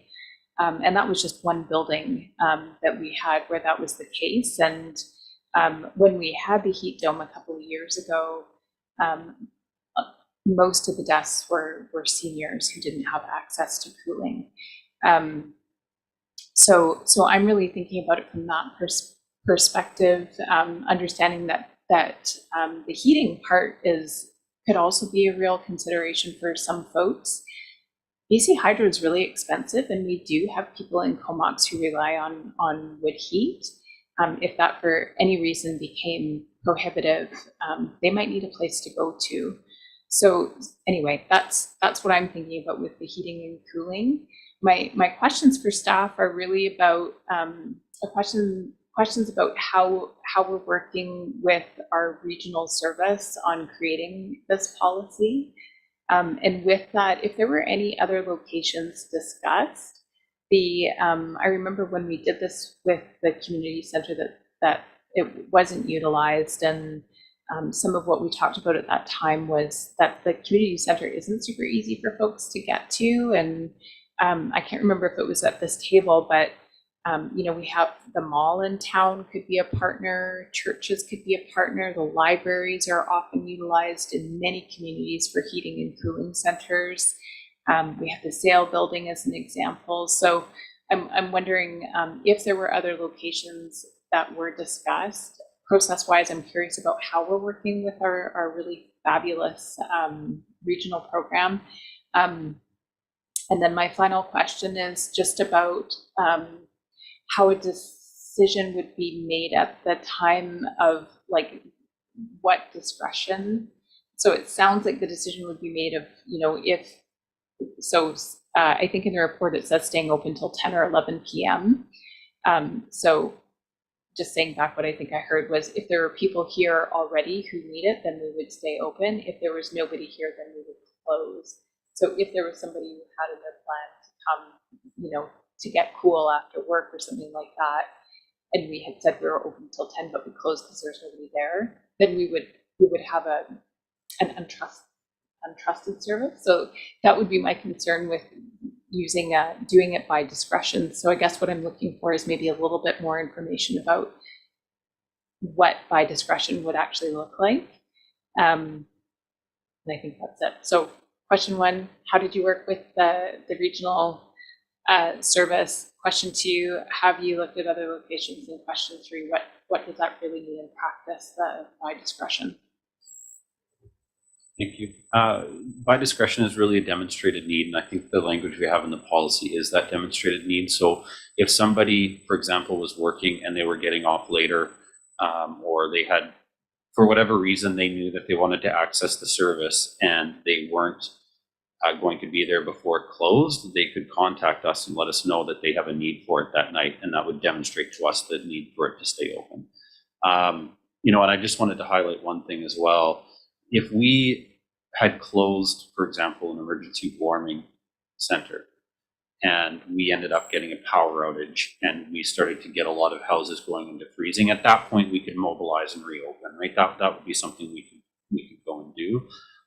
What would be difficult is sort of those one-offs. And to your point, that is the risk of the policy recommended by staff, is that with a variable service, somebody who comes to access it and it's not closed, they won't have access to that service. And that would erode trust in the service, and for sure. The one was working with regional. What was the second question? I apologize. Location. So we didn't work with any locations outside of what the town owns. We do have the possibility to we did take a look at the potential of having it in the sale buildings. And we worked with the Comox Valley Regional District to see what that would entail. So the reason why we went with the community center is because we have the need to provide these services during regular business hours and then after operating hours. And during regular business hours, it's very easy for us to use the community center because it's staffed. So we don't have to worry about finding any additional people to come in. Taking it and putting it into the sale buildings, for example, then during the day, you're going to have to find additional staff to be there. But working with the regional district, what we've been able to determine is that if we wanted to, we could have these centers open during the day at the community center, and then at nighttime transferred over to the sale buildings. And if there's any people that are in the community center, they would be transported by the regional district services down to the sale buildings.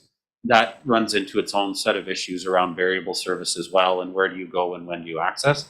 But that's a potential. We could look at doing it full day at the sale buildings as well, but the issue there would become you're going to have to find additional staff all day to be there for it. So anything's possible. We haven't had the discussion with any buildings or businesses outside of what the town controls. So we haven't spoken to the library, we haven't spoken to the mall.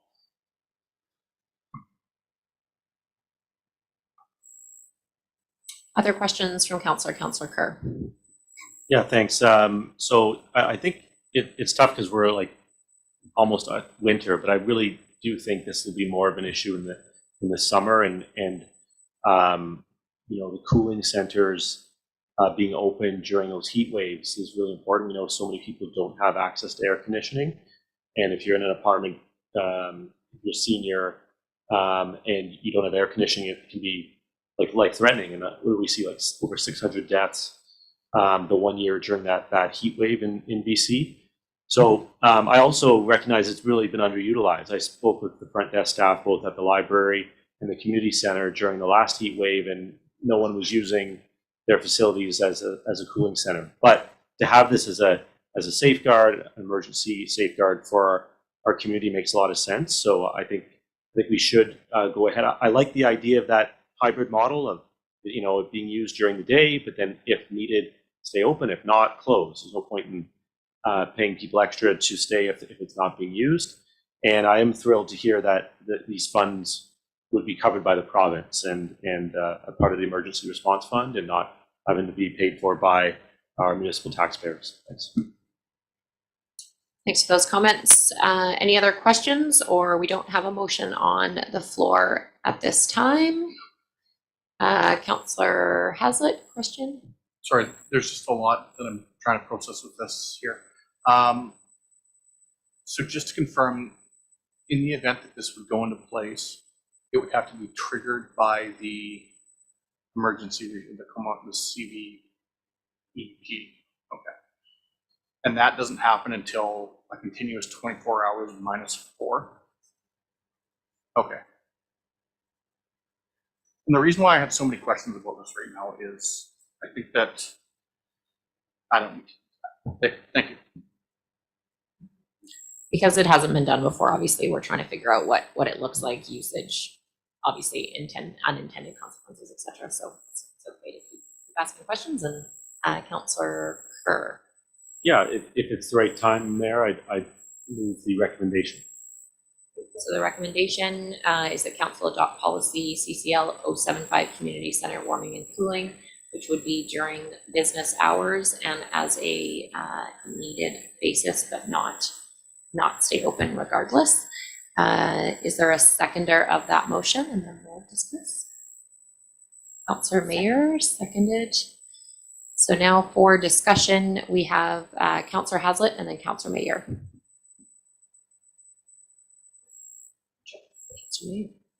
I actually would would prefer alternate one, that the center would remain open regardless of usage, and that is to build the trust and consistency, and because it's being paid for, there's no loss for us, but I think to establish some stability of a service like this during an emergency is actually important for the community. So that's what I would propose. I'll just look to staff. I don't believe that's a friendly amendment because it's a completely different recommendation. So would that be correct that wouldn't be a friendly, being that it's a different alternative recommendation? Correct. And friendly amendments require unanimous consent as well.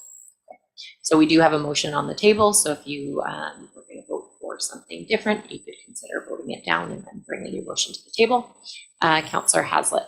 So my questions are, where at the community center would this be? And would it have any effect on any of our regularly scheduled programs? Please. Great question. I believe I know the answer. Thank you. So it is likely that during regular business hours, it would be in the lobby, potentially over in the lobby of the squash courts, but it would just be in the lobby. After business hours, it would likely be there as well. If the need is large enough, you could open it into the multi-purpose hall. And I just wanted to add one more thing. Director Hagner informed me that in talking with the CVRD, they've actually offered to staff the sale buildings for the full day and night operating hours, if that's somewhere council wanted to post it.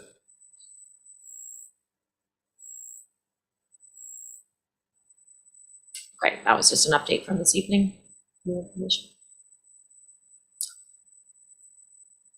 Councillor Mayer, follow-up question.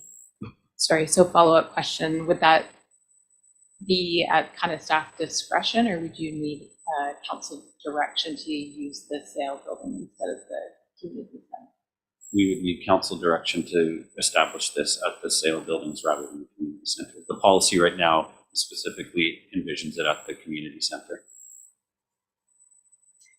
Okay, so I would put forward a motion then, if we're able to vote that one down. What I would propose is that we look at the sale building as an alternative, simply because of accessibility. It's much easier to get to, and that the warming and cooling center would remain open regardless of usage, and that's about the community trust during extreme events.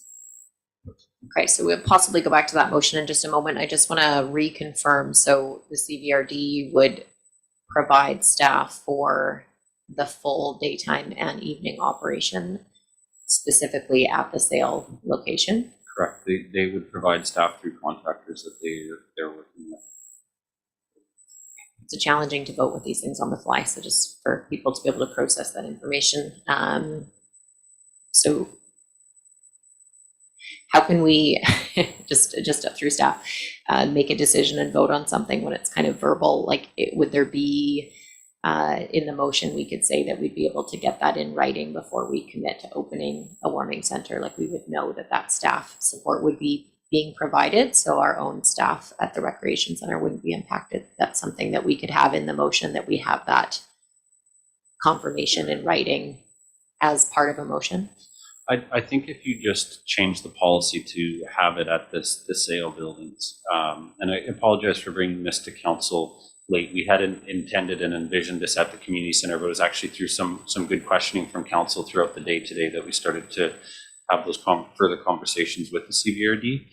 If you just make that change in your policy, then we would look to establish it at that area. If for whatever reason those agreements and the CVRD wasn't able to follow through, we would still have the policy to establish these, and we could establish it at the community center, or if we had the staff, we could establish it at the sale buildings as well. I think, move forward with your preferred location, and if it's, if the information's too new and you want to decide this later, you could as well. But I think, just move forward with the policy in your preferred location, and then we'll do the best to operationalize it.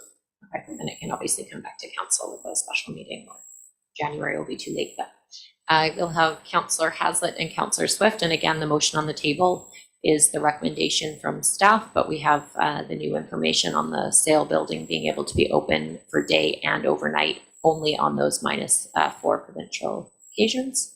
So Councillor Haslett and then Swift, please. So in the event that the sale buildings were chosen, is that for a cooling center and a warming center?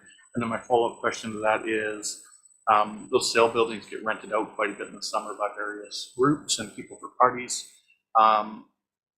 Say all of a sudden in the middle of July it gets smoking hot.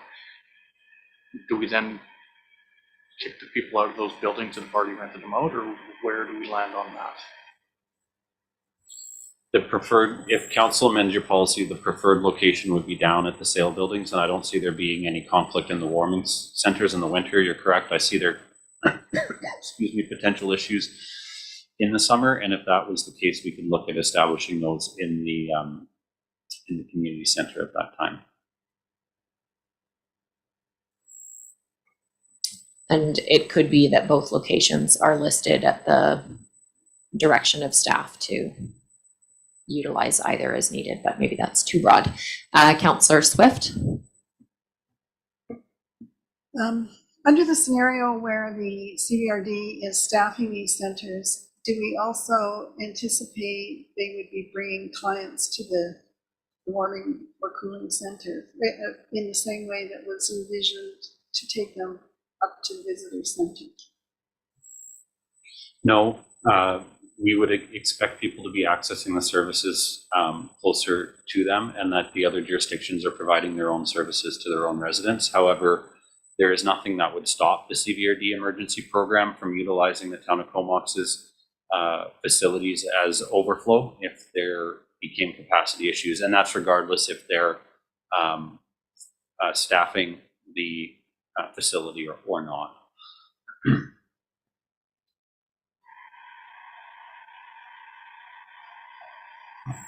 Councillor Kerr. So then we might want to try to defeat my original motion, and then move number 1 with either the sale building or... We'll defeat the motion and Yeah. then we'll see what motions go on the floor, if that's okay. So the current recommendation from staff to pass the policy is on the floor. We've had some discussion around that, and there might be some further motions for discussion. So all those in favor of the policy passed as is recommended by staff?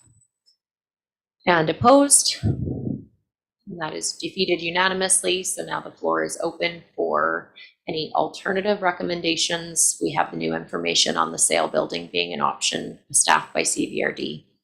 Councillor Haslett and then Councillor Mayer, please. If we are now using sale buildings, and this is a process question for me, is Councillor Grant back in the room then? It depends on the recommendation that comes on the floor. So if it's Okay, just the sorry, I sale, just wanted no, to it's a know good that for my question. own- I would have forgotten. Every now and then it says something that's really bright, so.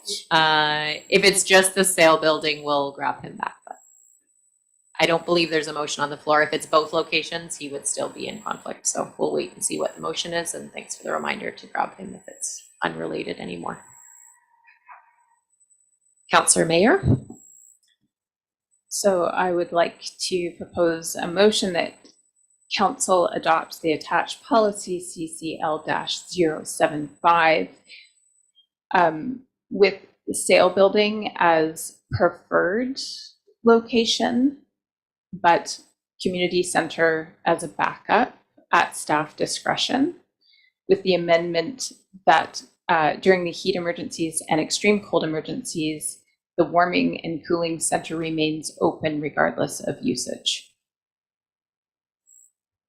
Okay, so very close to number one, but we've added the sale building as an option.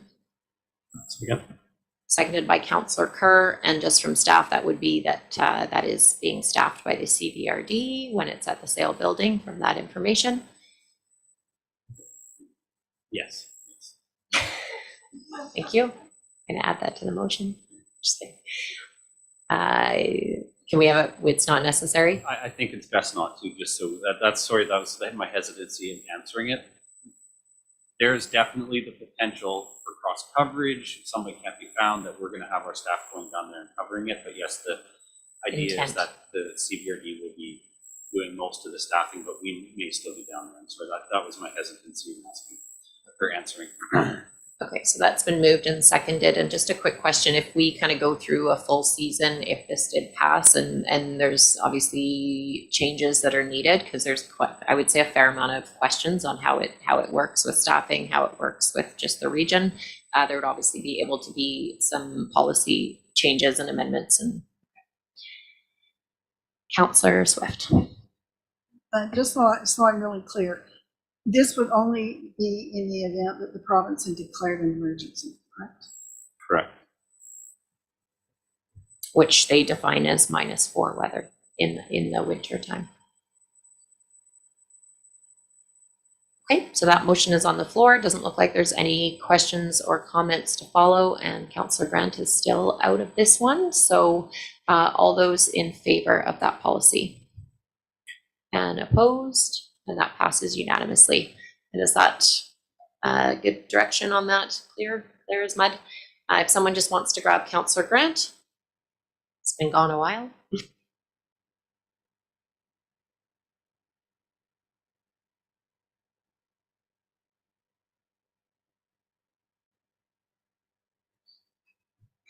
Okay, thanks for the thoughtful discussion on that. Sometimes it's challenging to make these decisions in quick order with winter a couple weeks away from now. So we're moving on. We have the 2024 Marina Rates Bylaw number 2010.01 on page 163. That was one of our delegations from the Boat Marina tenants this evening. There is the bylaw there looking at first, second, and third reading, but I believe we'll probably have some discussion on this as we are looking at the bylaw rates for the next 4 to 5 years, and we're looking at some large increases to kind of backlog, do some maintenance and capital projects. So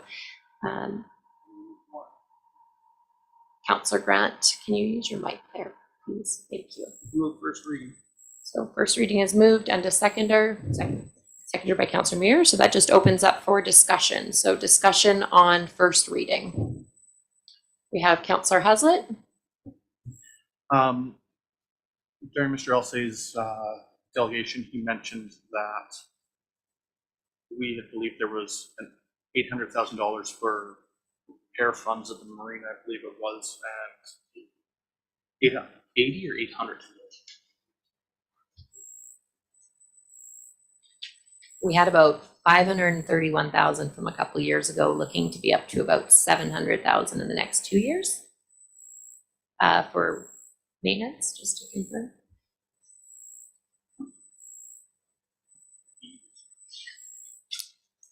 And For the back to general, okay, so Councillor Hazzard. 80 this year for this general improvement fund. And I had thought that he had said that the improvement fund currently had a substantial amount of money in it, and that the town thought it was closer to 500 when asked today. Is that correct?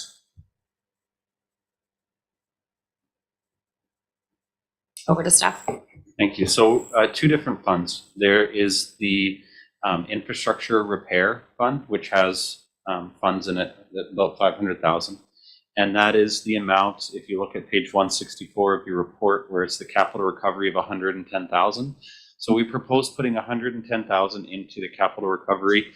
I would say it's immaterial how large that reserve grows, because if that reserve grows really big, what it means is that that we're getting to the point where it needs to be replaced, so the funds are there for it to be replaced. Like that growth of that fund and the size of that fund would just indicate that the marina is nearing the end of its lifespan and those funds are needed to replace it. So that the size of that fund, I would say, is sort of immaterial to any sort of calculations. The proposed marina improvement fund, we do have a reserve for that, but it doesn't have any money. It doesn't have any funds in it right now. And the 80,000 proposed here would start to capitalize that fund for improvements in the future. Do we have, sorry, follow-up question here for this, that's okay. Do we have we had a survey on the docks for the general condition that they're in right now? I think it's required every X amount of years for insurance purposes, and I don't believe that we had done one in a while. Have we had a professional come in and tell us the current state of the piles and any shoring or penning or anything? Yeah, we had a condition assessment done 2 years ago now, was the last condition assessment that was done, and it started to form the basis of developing a replacement cost for the marina, which is what you see as the basis of this $110,000 and looking at the replacement costs. So yes, we have completed that.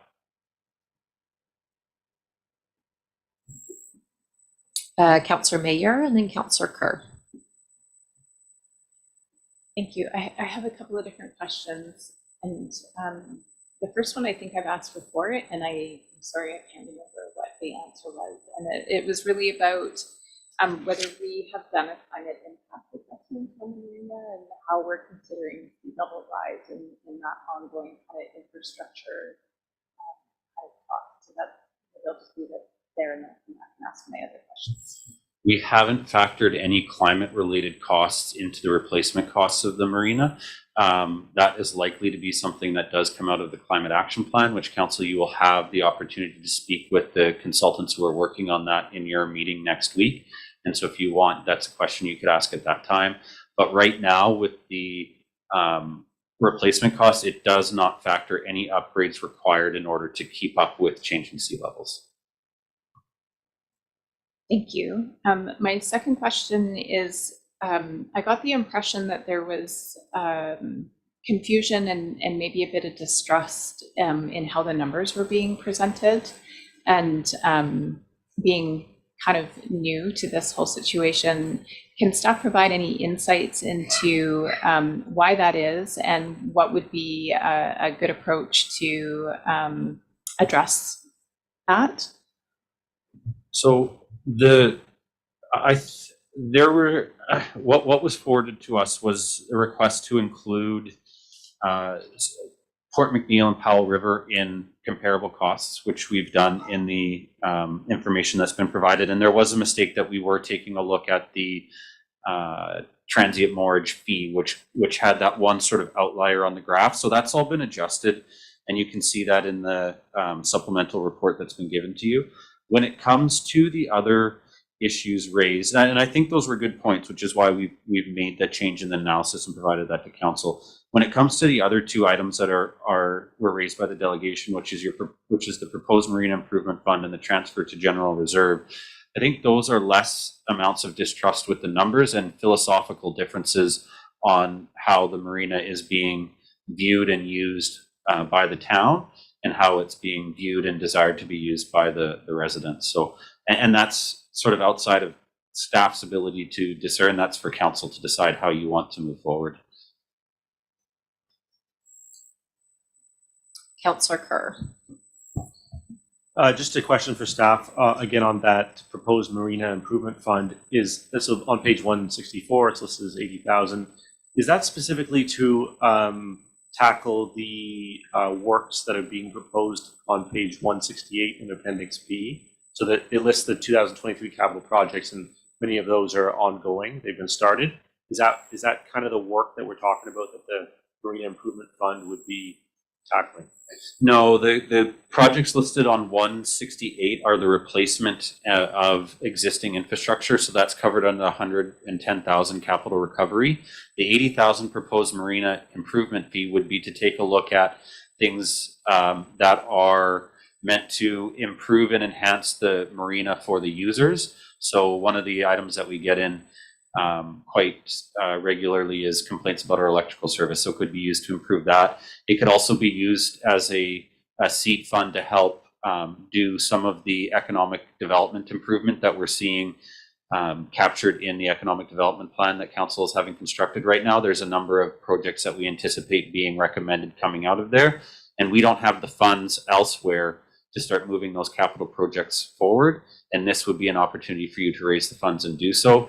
And you heard from the delegation earlier today, again, it's a philosophical disagreement about whether it is appropriate for those funds to be generated from current users or not. And that's sort of the decision that council has in front of them today. Is there a time frame when we could expect to kind of get what some of the hard numbers and anticipated kind of maintenance costs would look like in the next couple of years for us to know if the kind of, the increase is around 30% over 5 years? Like, is there a timeline for when we may have in front of us the actual costs that could match some of the costs being asked for? The capital recovery cost, I would say is pretty accurate. We will, and it's fairly accurate and not likely to change from year to year, though we will adjust it as we see costs go up or down for replacement. The capital, sorry, just something to make sure I'm using the exact terminology here. The proposed marina improvement fund, you will have an idea of the type of projects and the cost of those projects probably come summer of 2024. So the capital recovery is not likely to change. The proposed marina improvement fund, you would have the information on that summer of 2024. Okay, and that's part of what we're looking at collecting in the next year. Okay, so kind of before us, we're looking at, anyway, I'll pass on comments for that. Other comments or questions before we look at passing? Councillor Hazlitt. It was mentioned as well earlier that we haven't had anybody down in the marina for a little while as an employee, kind of keeping a look at things. Has that changed as of late, or are there plans for it to change? Thank you. We're still taking a look at the best way to service the marina. We know that we've had a wharfinger down there in the past, and we know that simply having that position there didn't lead to a good outcome. So we kind of lost that individual towards, I want to say, mid to late summer last year. And we've been taking the time to do a number of things in centralized services, move the financial transactions into town hall, and we're going to continue to examine what's needed down there. And so we have the funds reserved in our operating budget to find a solution to help improve the service levels at the marina. I don't know what that solution is going to be. It may be going back to a full-time wharfinger, but again, having that full-time wharfinger in the past doesn't necessarily lead to the best outcomes. And so we're trying to identify how we can improve service levels down there, which we've been making an effort to do over the past couple of years. We have a ways to go still, but we are looking to continue to make improvements.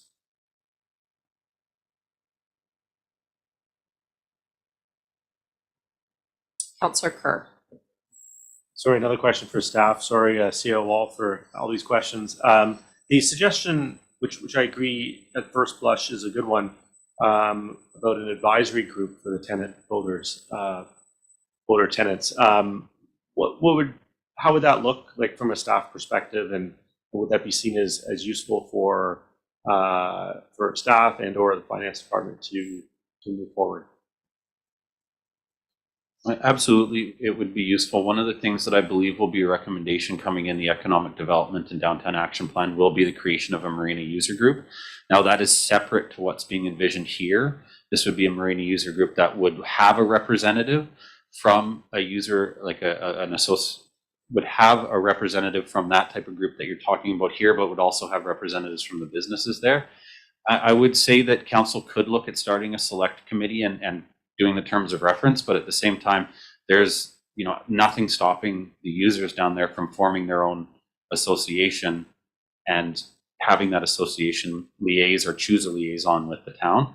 So I'm not sure it's necessary for the town to create the two separate groups, and that the people, the users that are down there could form a group at any time. And I think we'd be very happy at staff level to have that sort of interaction and a lead chosen from that group.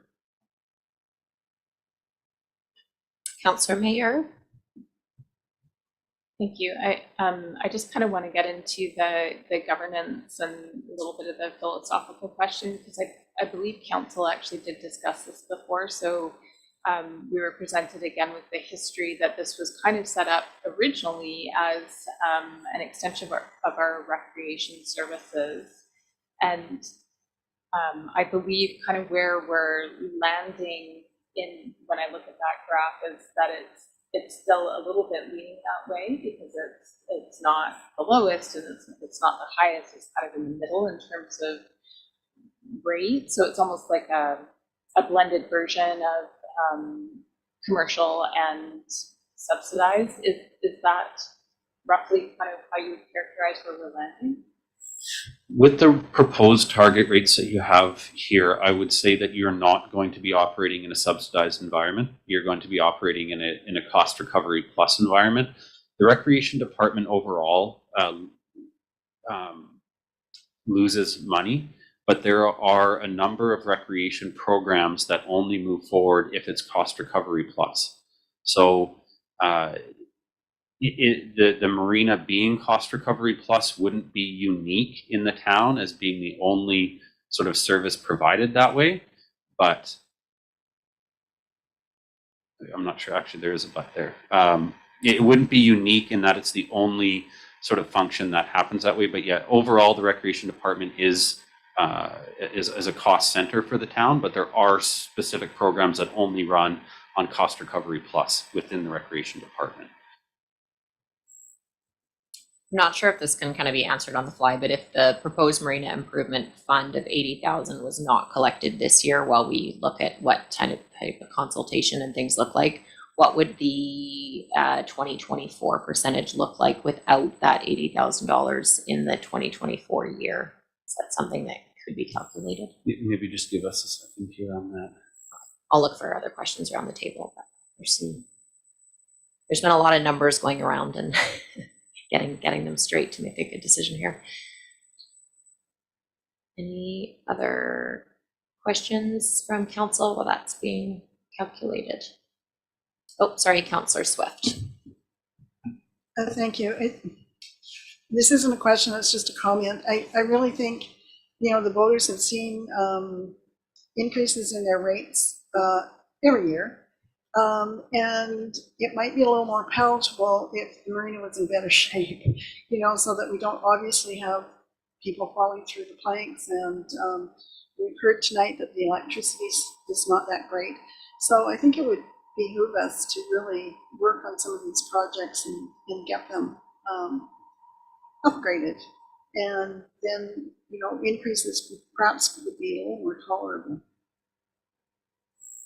Yeah, that's a good comment. It's a bit of a catch-22 because we need to obviously keep it operated, but there is some money in the maintenance fund already. So if there was some maintenance happening, it might see more value on some of the increases that do likely need to happen over time. And I would echo Councillor those Blacklock comments as well.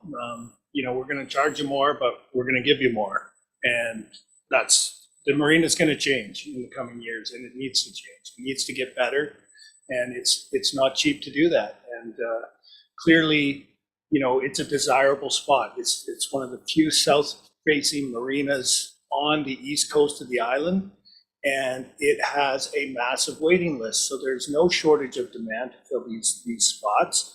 And, you know, I think the people who've been down there for many, many years, it hurts to absorb these increases every year. And, you know, if there was a way to improve the marina without increasing the fees, we could do it. But I don't see any other way other than charging the ratepayers more down there to give them a better marina for the future. So I'm supporting the motion and the proposed rate increase as written. Thank you.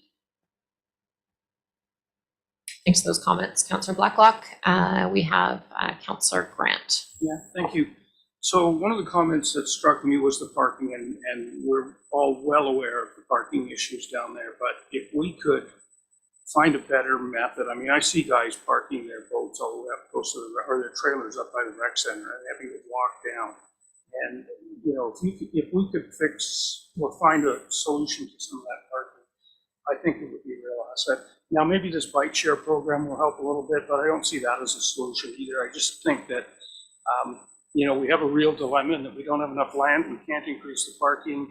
So we have to deal with what we've got. And if there's some better ways to deal with that, I think we should be looking for those.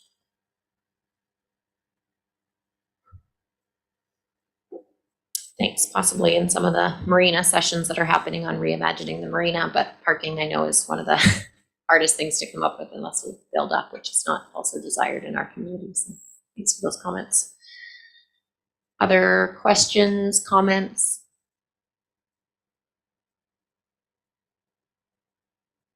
I put them on the spot on that one.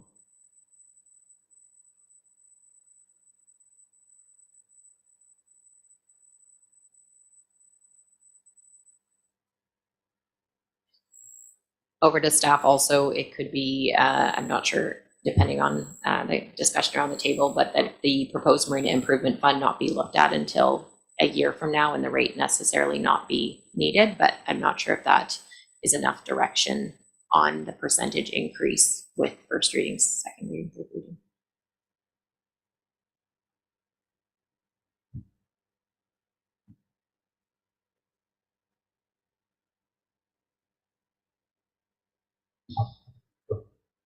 Thank you. If you want, we're going to take a quick 5-minute break, because I think unless you're ready to go. I was going to say what we could do is eliminate the proposed Marina Improvement Fund and bring you a new set of bylaws and rates and analysis. We think that we have it right now, and the change would go from a 7% increase to a 6.74% increase, and you would be saving or decreasing 3.6 cents per foot, 3.6 cents per foot per month. So, and this is where it just, so 3.6 cents per foot per month, so times 20-foot boat, times 12, so it would be $8.64 less this year for a 20-foot boat to eliminate the proposed Marine Improvement Fund. Because you have to remember that $80,000 is phased in over 5 years, so you're just eliminating, you know, the 1/5 of 80,000 this year. But that's where I say it's starting to get to a level of us throwing numbers in the spreadsheet right now. I'd be more comfortable if council wants to see that. If you just delay it, let us bring it back to you and have those analysis completed properly. Okay, we can take that under advisement. We have the motion on the table for first reading anyhow. So Councillor Haslett. With the exception, obviously, of the motion on the table for first reading, I think I'd like to see the numbers come back a little more hard from staff before second or third reading. Thanks for that comment. Other comments around the table?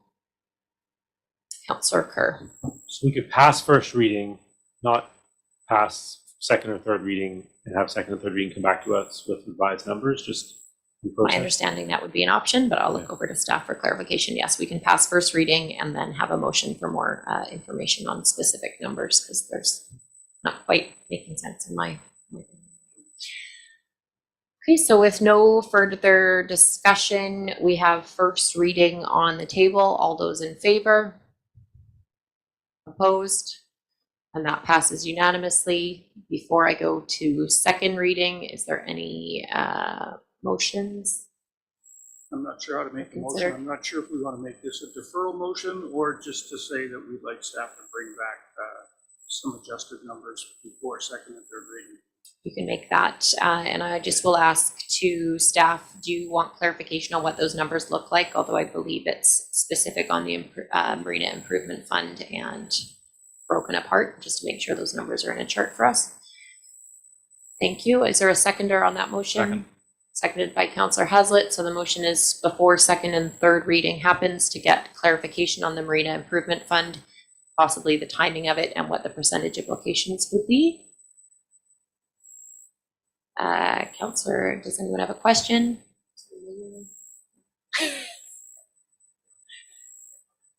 Yeah, question, Councillor Mayor. Thanks for noticing the question that I wasn't asking. My question is really about if we know that there are going to be some climate-related maintenance needs and probably some planning needs, if it would be expected that that would be partially recovered through these funds. Like, would that be a new line item that you would want to add? Or would you think that those additional costs would be recoverable from other sources? So Over the staff. generally, what you see on your cost capital recovery line, the capital recovery line is meant to ensure that we have funds to replace the infrastructure that we have now with like infrastructure to provide the same service. So if what we see coming back from the climate action plan requires additional funds in order to ensure a same level of service can be provided given the future impacts of climate change, we would come to council and we would suggest an increase in the capital recovery line in order to ensure that those funds would be available. Thanks for that clarification. So there is a motion on the floor for those numbers to come back on that fund at a future council meeting before second and third reading happen. All those in favor? Opposed? And that passes unanimously. So we'll look for that information in future to make that decision before second and third reading. Moving on to page 171, we have the Comox Parks and Recreation bylaw. And I'll get a seconder on that. Any questions or comments? All those in favor? And all those in favor? Opposed? Councillor Blacklock? We're just on. No. We're on Comox Parks and Recreation fees bylaw. This is based on someone in the community, family passes being more, you can have them in 3 month, 6 month increments. That was an addition from someone saying it was a bit cost prohibitive to have to pay a 12-year upfront. It reminded me of the question I have. Okay, It's so the questions policy- or comments? Okay, the policy as written excludes aunts. It says uncles only. Did you see this on page? Never mind. It's 2 adults in the house. Perfect. Not uncles. But aunts are okay. That's how I read. Did you want the policy to be updated? We've hit that point of the evening. You lost me though, but is there something that needs to be amended just lightly in the policy? Just clarification. I'm looking for the page.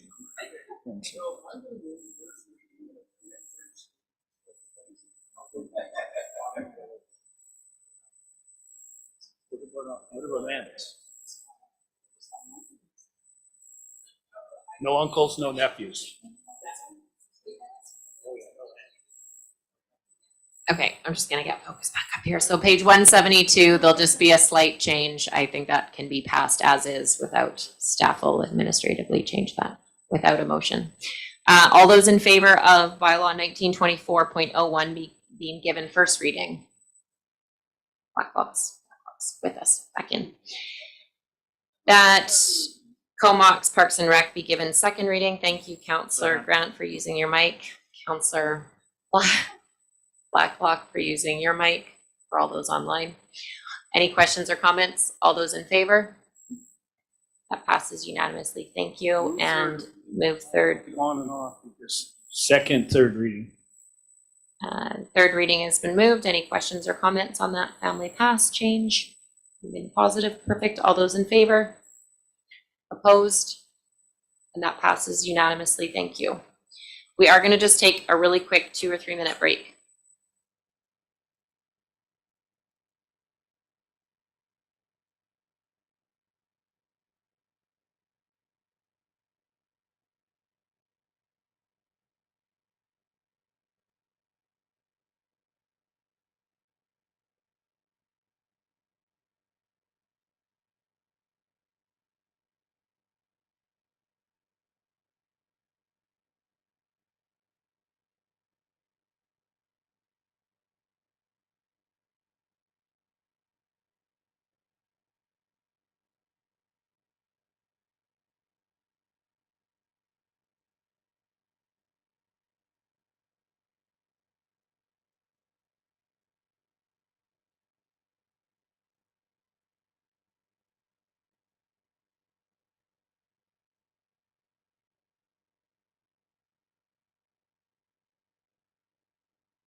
Okay, CAO Wall is going to join us back in a moment. If everyone can have a seat, please. Councillor Blackwell.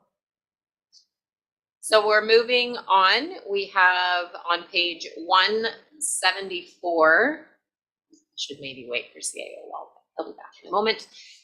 Development variance permit application DVP 23-11, variance to permit a coach house at 2137 Knoll Avenue. I'll just let everyone know there was one email that came in, I believe either yesterday or today, which has been printed off and distributed there. So there is a recommendation that development variance permit for 2137 Knoll Avenue be issued subject to the permit conditions. I'll move that. We have a motion and a seconder. Any questions or comments on that? Councillor Blacklock. Yes, thank you very much to staff for this report. Very comprehensive, and I also appreciate the inclusion of the comments from the applicant and from the neighbor.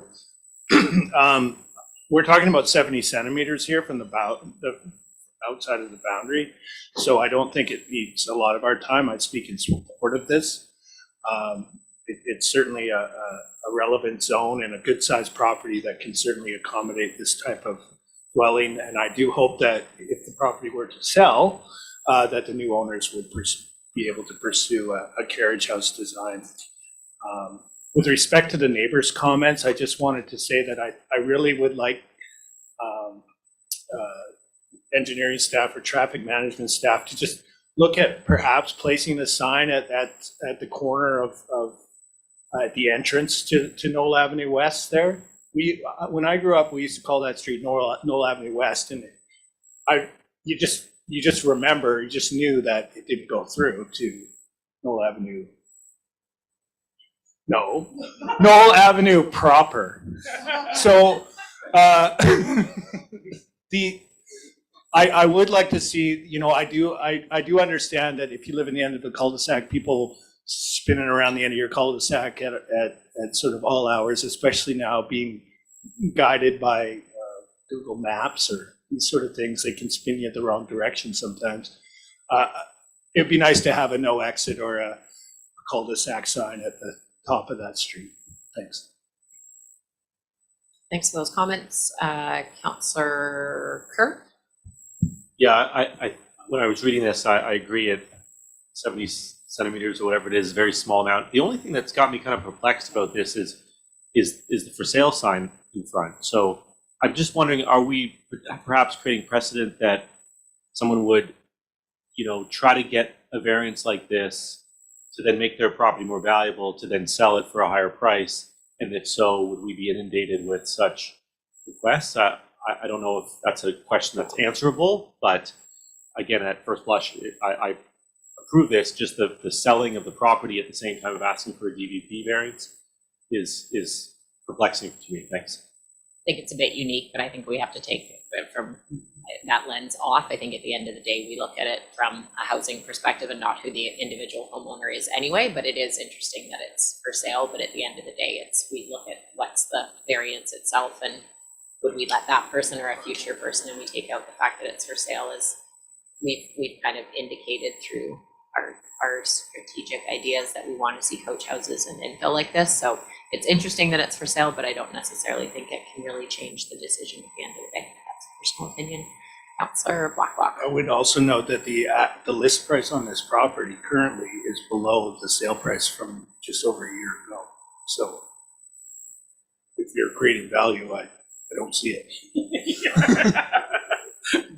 I don't think we have to get into the details of it, but I don't think we would see a lot of that, because the value is every variance would be coming through council in theory until the new legislation comes up. Councillor Grant, is your light on? No, I was just going to say that, if this became a big thing and we created a whole bunch more housing, wouldn't that be a good thing? Yeah, and I think most of us are familiar with that cul-de-sac, and obviously, like all cul-de-sacs, you get some parking issues, but the house itself is the most important with that variant. So any new questions or comments? Otherwise, we'll go, Councillor Mayer. Yep, just one, and I have no problem passing this either. For me, I'm actually more curious, like as we move into the new era of the provincial government saying we can have up to 4 dwellings on a single family lot, can we expect the council to continue to have to approve every proposal like this, or is that unknown at this point? Yeah, thank you. So this variance is actually to change the lot setbacks, and regardless of the provincial government legislation coming in, you have the ability to create those setbacks. But different piece of legislation that's been brought in will allow council to delegate these minor variances to staff. We're working on that delegation bylaw. We intend to bring it to you sometime in the near future, and these sort of decisions won't be taking up your time any longer. Thank you for that. We have the motion on the table, so all of those in favor? Opposed? And that passes unanimously. Thank you for that. We now have the page 181, Rural Economic Diversification and Infrastructure Program Economic Diversification Grant Approval, that we may authorize an application to Reddit for implementation of marine enhancements. Thank you, Councillor Grant. For additional floating commercial space. I'll second. Seconded by Councillor Mayer and Councillor Kerr. Any questions or comments? And that's on number 1 of that item. All those in favor? Sorry, we'll pull that vote back for a moment. Councillor Haslett. With some of the money that potentially come from this grant, are we able to use it to help fix any of the floating docks? Or is it strictly for new infrastructure? It's the funds are meant to be used to bring in new infrastructure. Having said that, when we look to do these improvements, we may have to replace some old aging infrastructure at the same time. So we will try and use it as creatively as we can to get as much benefit out of it as we can. Thank you. Councillor Swift. Thank you. I support this wholeheartedly, but I'm wondering about additional floating commercial space. We had that meeting last week, and some ideas were put out there, but I'm just wondering how crowded the marina is already. We don't seem to have a plan, do we? Yeah, we do have a plan for where this additional floating space could be. It will result in the movement of some of the canoes and sort of dinghies that are down there right now, but we do believe we have the ability to put those in there on the area closest to the shore.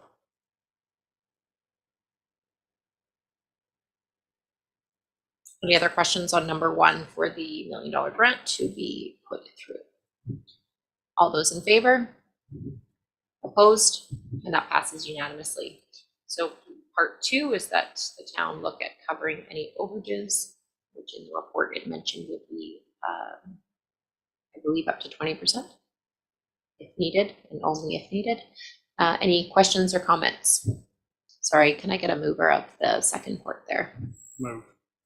Moved by Councillor Haslett. Oh, you already did? Second. Councillor Swift. No questions or comments on that portion. All those in favor? Opposed? And that passes unanimously. Thank you. On to universal water meters on page 183.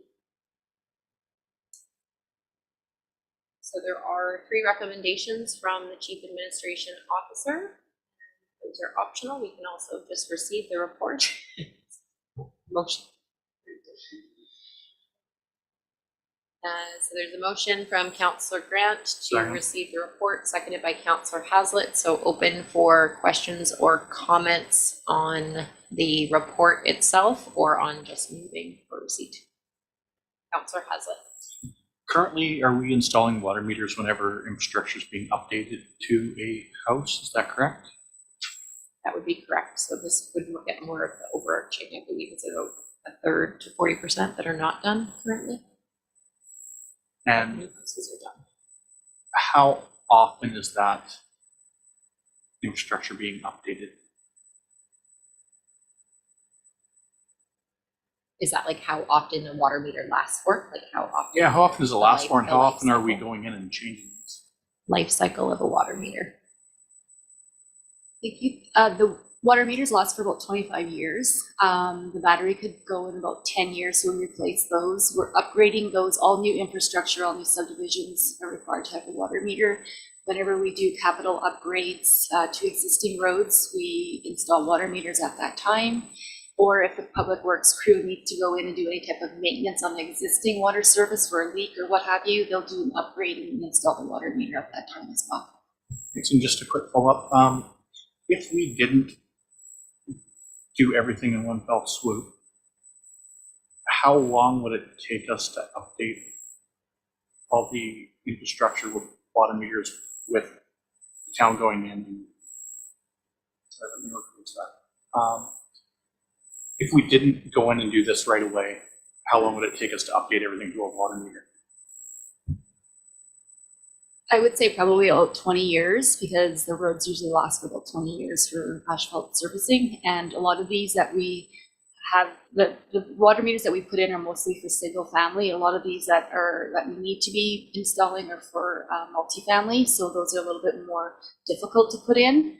But I would say in about 20 years, we would probably get the remaining 2,000. Councillor Grant and then Councillor Swift. Yeah, so for me, this falls back into an area where there's been grants for this come up several times over the years, and I'm certain that they'll come up again. And, you know, I think we should just really be watching for grants to come up and doing it based on that. You know, I've struggled with water meters for years. We've got the most convoluted system of charging people for water that you could ever find. And the solution, of course, is to get everybody on water meters. The bill is the problem, and it always has been. And I think that if we can get, like I know Cumberland got their 100% grant when they did theirs, and I think that if we just wait this out, we'll get grant money to do it, and I think that's what we should do. Councillor Swift. Thank you. I think every year I complain about the water billing that we do because it is so convoluted and so inequitable. But this is also just too costly. When I first read the report, I thought we were only needing to borrow 1.7, and I got all excited. But then rereading the report and having a conversation with our CAO today, I found out that no, it was going to be closer to 8 million. So I think we need to just carry on, and I'll be unhappy about our system until we're all metered. Councillor Kerr. Just trying to put two pieces of the puzzle together, one on the bottom of page 184.4, and then on 185, kind of in the middle. So if I understand this correctly, to do this, it would be about $50 more per parcel, so per residence. But for those using the least amount of water, who are paying a flat rate right now, unfairly, they would save 120 per year. So for those most affected by the current awful 3-tier system we have, there'd be a $70 savings. So not everyone would be charged more. There'd be significant savings and a potential 30% overall water consumption reduction. Am I understanding that correctly? Question for staff. Thanks. Over to staff if possible.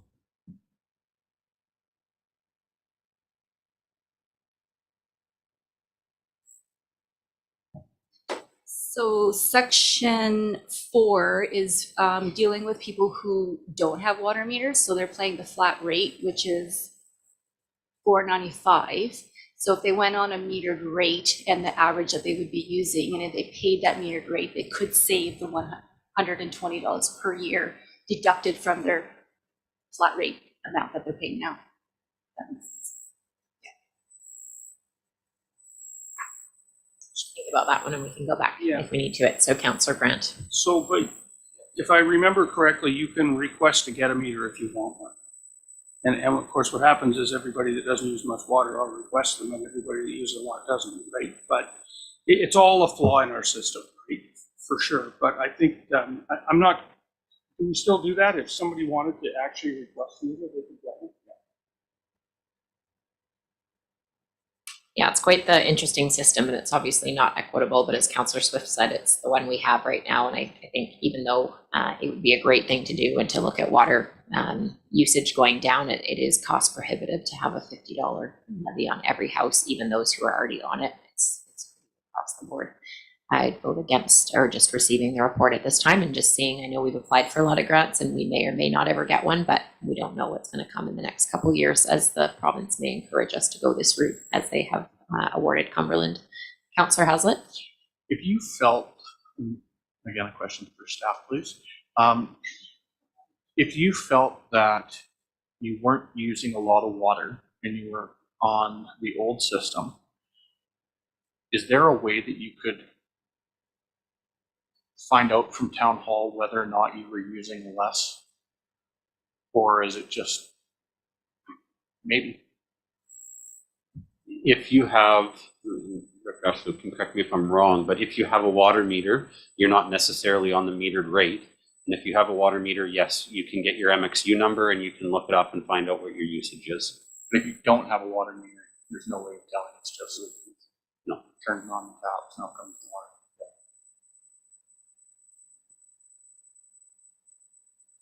But I think in That's most okay. cases, it's pretty obvious, right? Like if you got 5 kids and you've got your laundry going every, 4 times a day, then you're using a lot of water, right? If you're living by yourself and you're away in Palm Springs half the year, you're not using very much. So I think you can figure it out fairly readily, just by who you are and how you live. Yeah, well, so you're using a lot. Yeah. Coming down to the big price tag, I think, at this point. So there's a motion on the floor to receive the report, which would be, we know the numbers, but this is, my understanding, it's not a grant, but it's UBCM lending the money, and this opportunity will go away. So that's kind of the pinch point, but at the same time, we're aware of all the different factors. So this is to have the money lended over to staff before we vote on receiving the report. There is a grant amount in there. I think it's about 800,000 of the total. So there is a small grant, but most of it is through borrowing. It's about 10%. So I think 7 point something million that we would be borrowing. So all those in favor of receiving the report? Opposed? And any further motions on this outside of receiving the report? We are all in agreement on that. Okay, perfect. So we have no notices of motion, no correspondence, no late items, reports from council. We'll just go around the room briefly. If there's any information from boards or events that you sat on that you think is important information to share with council, and we will start with Councillor Blacklock. Yep, quickly, since our last meeting, I attended the Substance Use Collaborative meeting and following presentation at the RD. The CFB Comox Holiday Open House was a great event. Thank you to Wing Commander Gagnon for having us all there, and it was had some good conversations. I've attended 2 of the BS sessions, one on the RCMP policing issues at the Comox Mall, and the second one on the future of the Comox Marina in the overall downtown enhancement project. As part of that, in the scope, we had a blue sky session that was attended by lots of the various marina user groups and businesses. I attended an online learning session with the Planning Institute talking about the implementation of AI within development services departments. And I attended the Justice Center AGM and subsequent presentation to the RD as well. That's it for me. Thank you very much, Councillor Swift. Thank you. I attended the Sewage Commission meeting yesterday, and I believe Councillor Grant's going to give us a more thorough summary of what went on there. I also attended the Hilberg Board meeting, and I'd just like to remind everybody that memberships can now be purchased online. They're $30, and makes a great Christmas gift if you're wondering what to do for somebody who's got everything, and it gives you access to the festival for the 3 days. So there's that, and also they've got their Christmas light display up, and it's a nice little walk through the park if you are looking for something to do one evening. Thank you. Thank you, Councillor Haslett. Thank you, Councillor Kerr. This weekend we attended the strategic planning for the Stair House. It was really good, attended by quite a few of their members. And then just a reminder to council that next Wednesday at 4 o'clock before our strategic planning that we've got a tour of the facility. Thank you, Councillor Kerr and Councillor Grant. Great, thanks. Yeah, so just want to first of all thank BIA for the session about the marina and Councillor Blacklock for hosting or chairing that meeting. It's really interesting to hear all the different user groups, some of which I didn't know about that operate out of the marina, and looking forward to that discussion going forward. I attended the Community Justice Center's session in conjunction with the CVRD, Dawn to Dawn and Comox First Nation. The session at the CVRD and really deep dive into kind of the history of the Comox people, the Pentlatch and the Aitken peoples here in the valley, and Chief Rob Everson and Chief Whitley Speck spoke very eloquently, and it was a very moving session. So thanks to them for hosting that. And yeah, we have some fun updates from the CVRD, including a timeline for the sewage conveyance project. And I have a map on my screen if anyone wants to see afterwards. And Councillor Grant has some updates on those timelines. Yeah, so they charted out a little bit of how the project is going to go. So we're not going to have any road closures 3 days before and 3 days after nautical days in Philburg, and in fact, they won't be talking about Comox Avenue at all. So it should be pretty good for that. They're limiting the closures to 2 blocks at a time, so they're going to be moving it down the street. There'll be no closure of our boat ramp from May 1st to October 1st. The unilateral directional park traffic that will start basically at the top of the hill won't start till January 2025.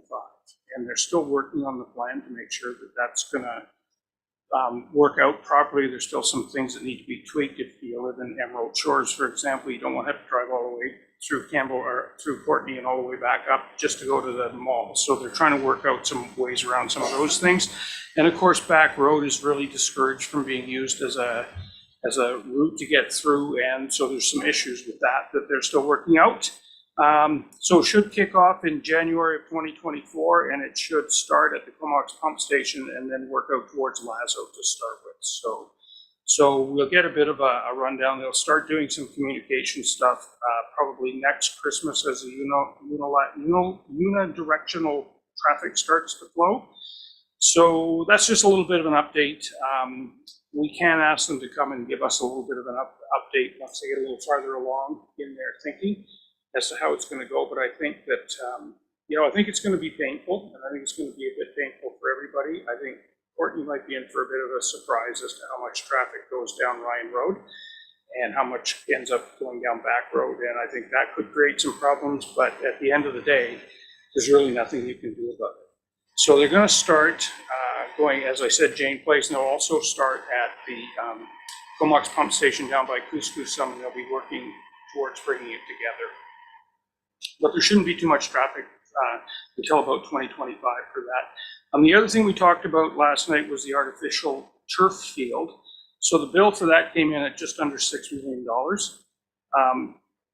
Just a day before that, the rural areas got the good news that some of their taxes may actually be doubling to do infrastructure work that has to be done. And so there was a really fulsome discussion on whether this was a good thing to go ahead with or not. What we ended up doing was saying, okay, we're going to give staff the ability to borrow the money. At the RD, you have to give them a limit to how much you can borrow for stuff like this, and they wanted to increase that limit. So we allowed that to happen, but when it came time to actually saying, okay, get on with it, we said, no, put it on hold for now.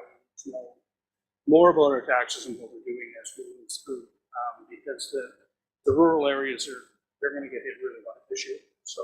And, which, for me, that's a bit of a good thing because, when you're down at the regional board, they just pass stuff, right? It just keeps going and going and going. And, you know, to hear some of those guys going, holy cow, we got tax issues, we better think about this, was actually really gratifying to hear, because it might put a little bit of constraint on how much they spend and what they do. So anyway, so that's what we did yesterday. And I also went to the town Christmas party and the fire hall party, which is always a great one to go to. So that's me. Councilor Mayer.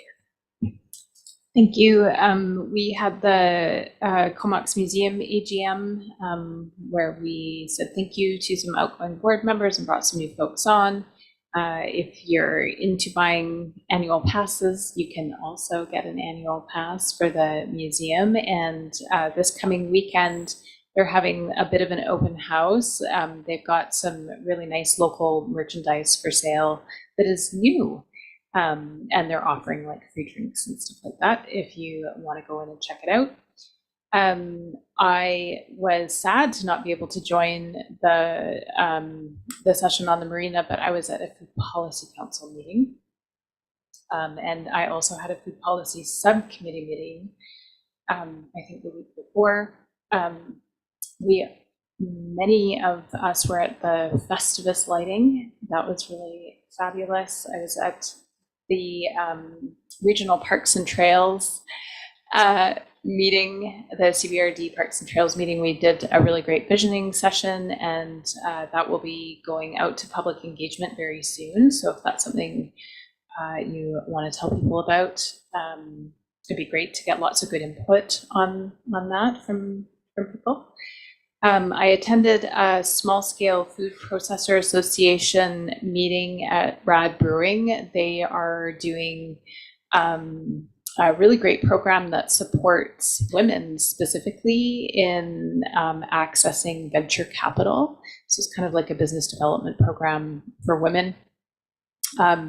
Something like 3% of venture capital funding goes towards women-led businesses. So there are significant barriers and plenty of benefits to having women-led kind of businesses from a community development and community economic development perspective. So that was actually really, really interesting.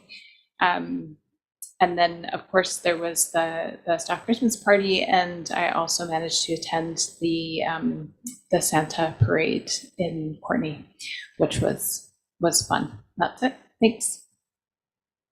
Thank you very much. I think I'll be repeating, but I'll just go really quickly. I just do want to definitely shout out to Leah, Corrine, Cami, anyone who made the Christmas holiday party this past weekend. I think all of council was there, many staff, there was over 100 people, and it was a lot of fun. So I know that staff put a lot of effort into having their own Christmas party and their holiday party, and we really enjoyed that. So thank you so much for another great year and fun. And the recreation department closed down the party as I hear they always do. So that was a fun end of the night with the rec department. Thank you so much to them.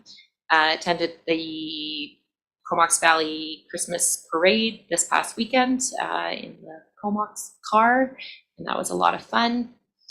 CAMS just did want us to announce, which I think Councillor Mayer did, their event is the 12 to 4 starting tomorrow, 4 hours a day, Thursday, Friday, Saturday. And it is their 30th anniversary, so that's exciting. They've been open for 30 years this November, this month. Waste management meeting I attended on behalf of Councillor Kerr. The big topic there seemed to be that RV dumping is becoming a bigger and bigger problem in our housing issue. So there was a good hour or so discussion on that, but I don't know. I'm just reporting that that's kind of a new issue we're seeing. The Vancouver Island Library Board meeting attended for Councillor Kerr. Increase of 19% was passed for a second time. It was passed first and then asked to be brought back. Definitely had some concerns on that, but around the table of people that have been there and from staff and their senior kind of council, they said that that was what they were that's what was needed.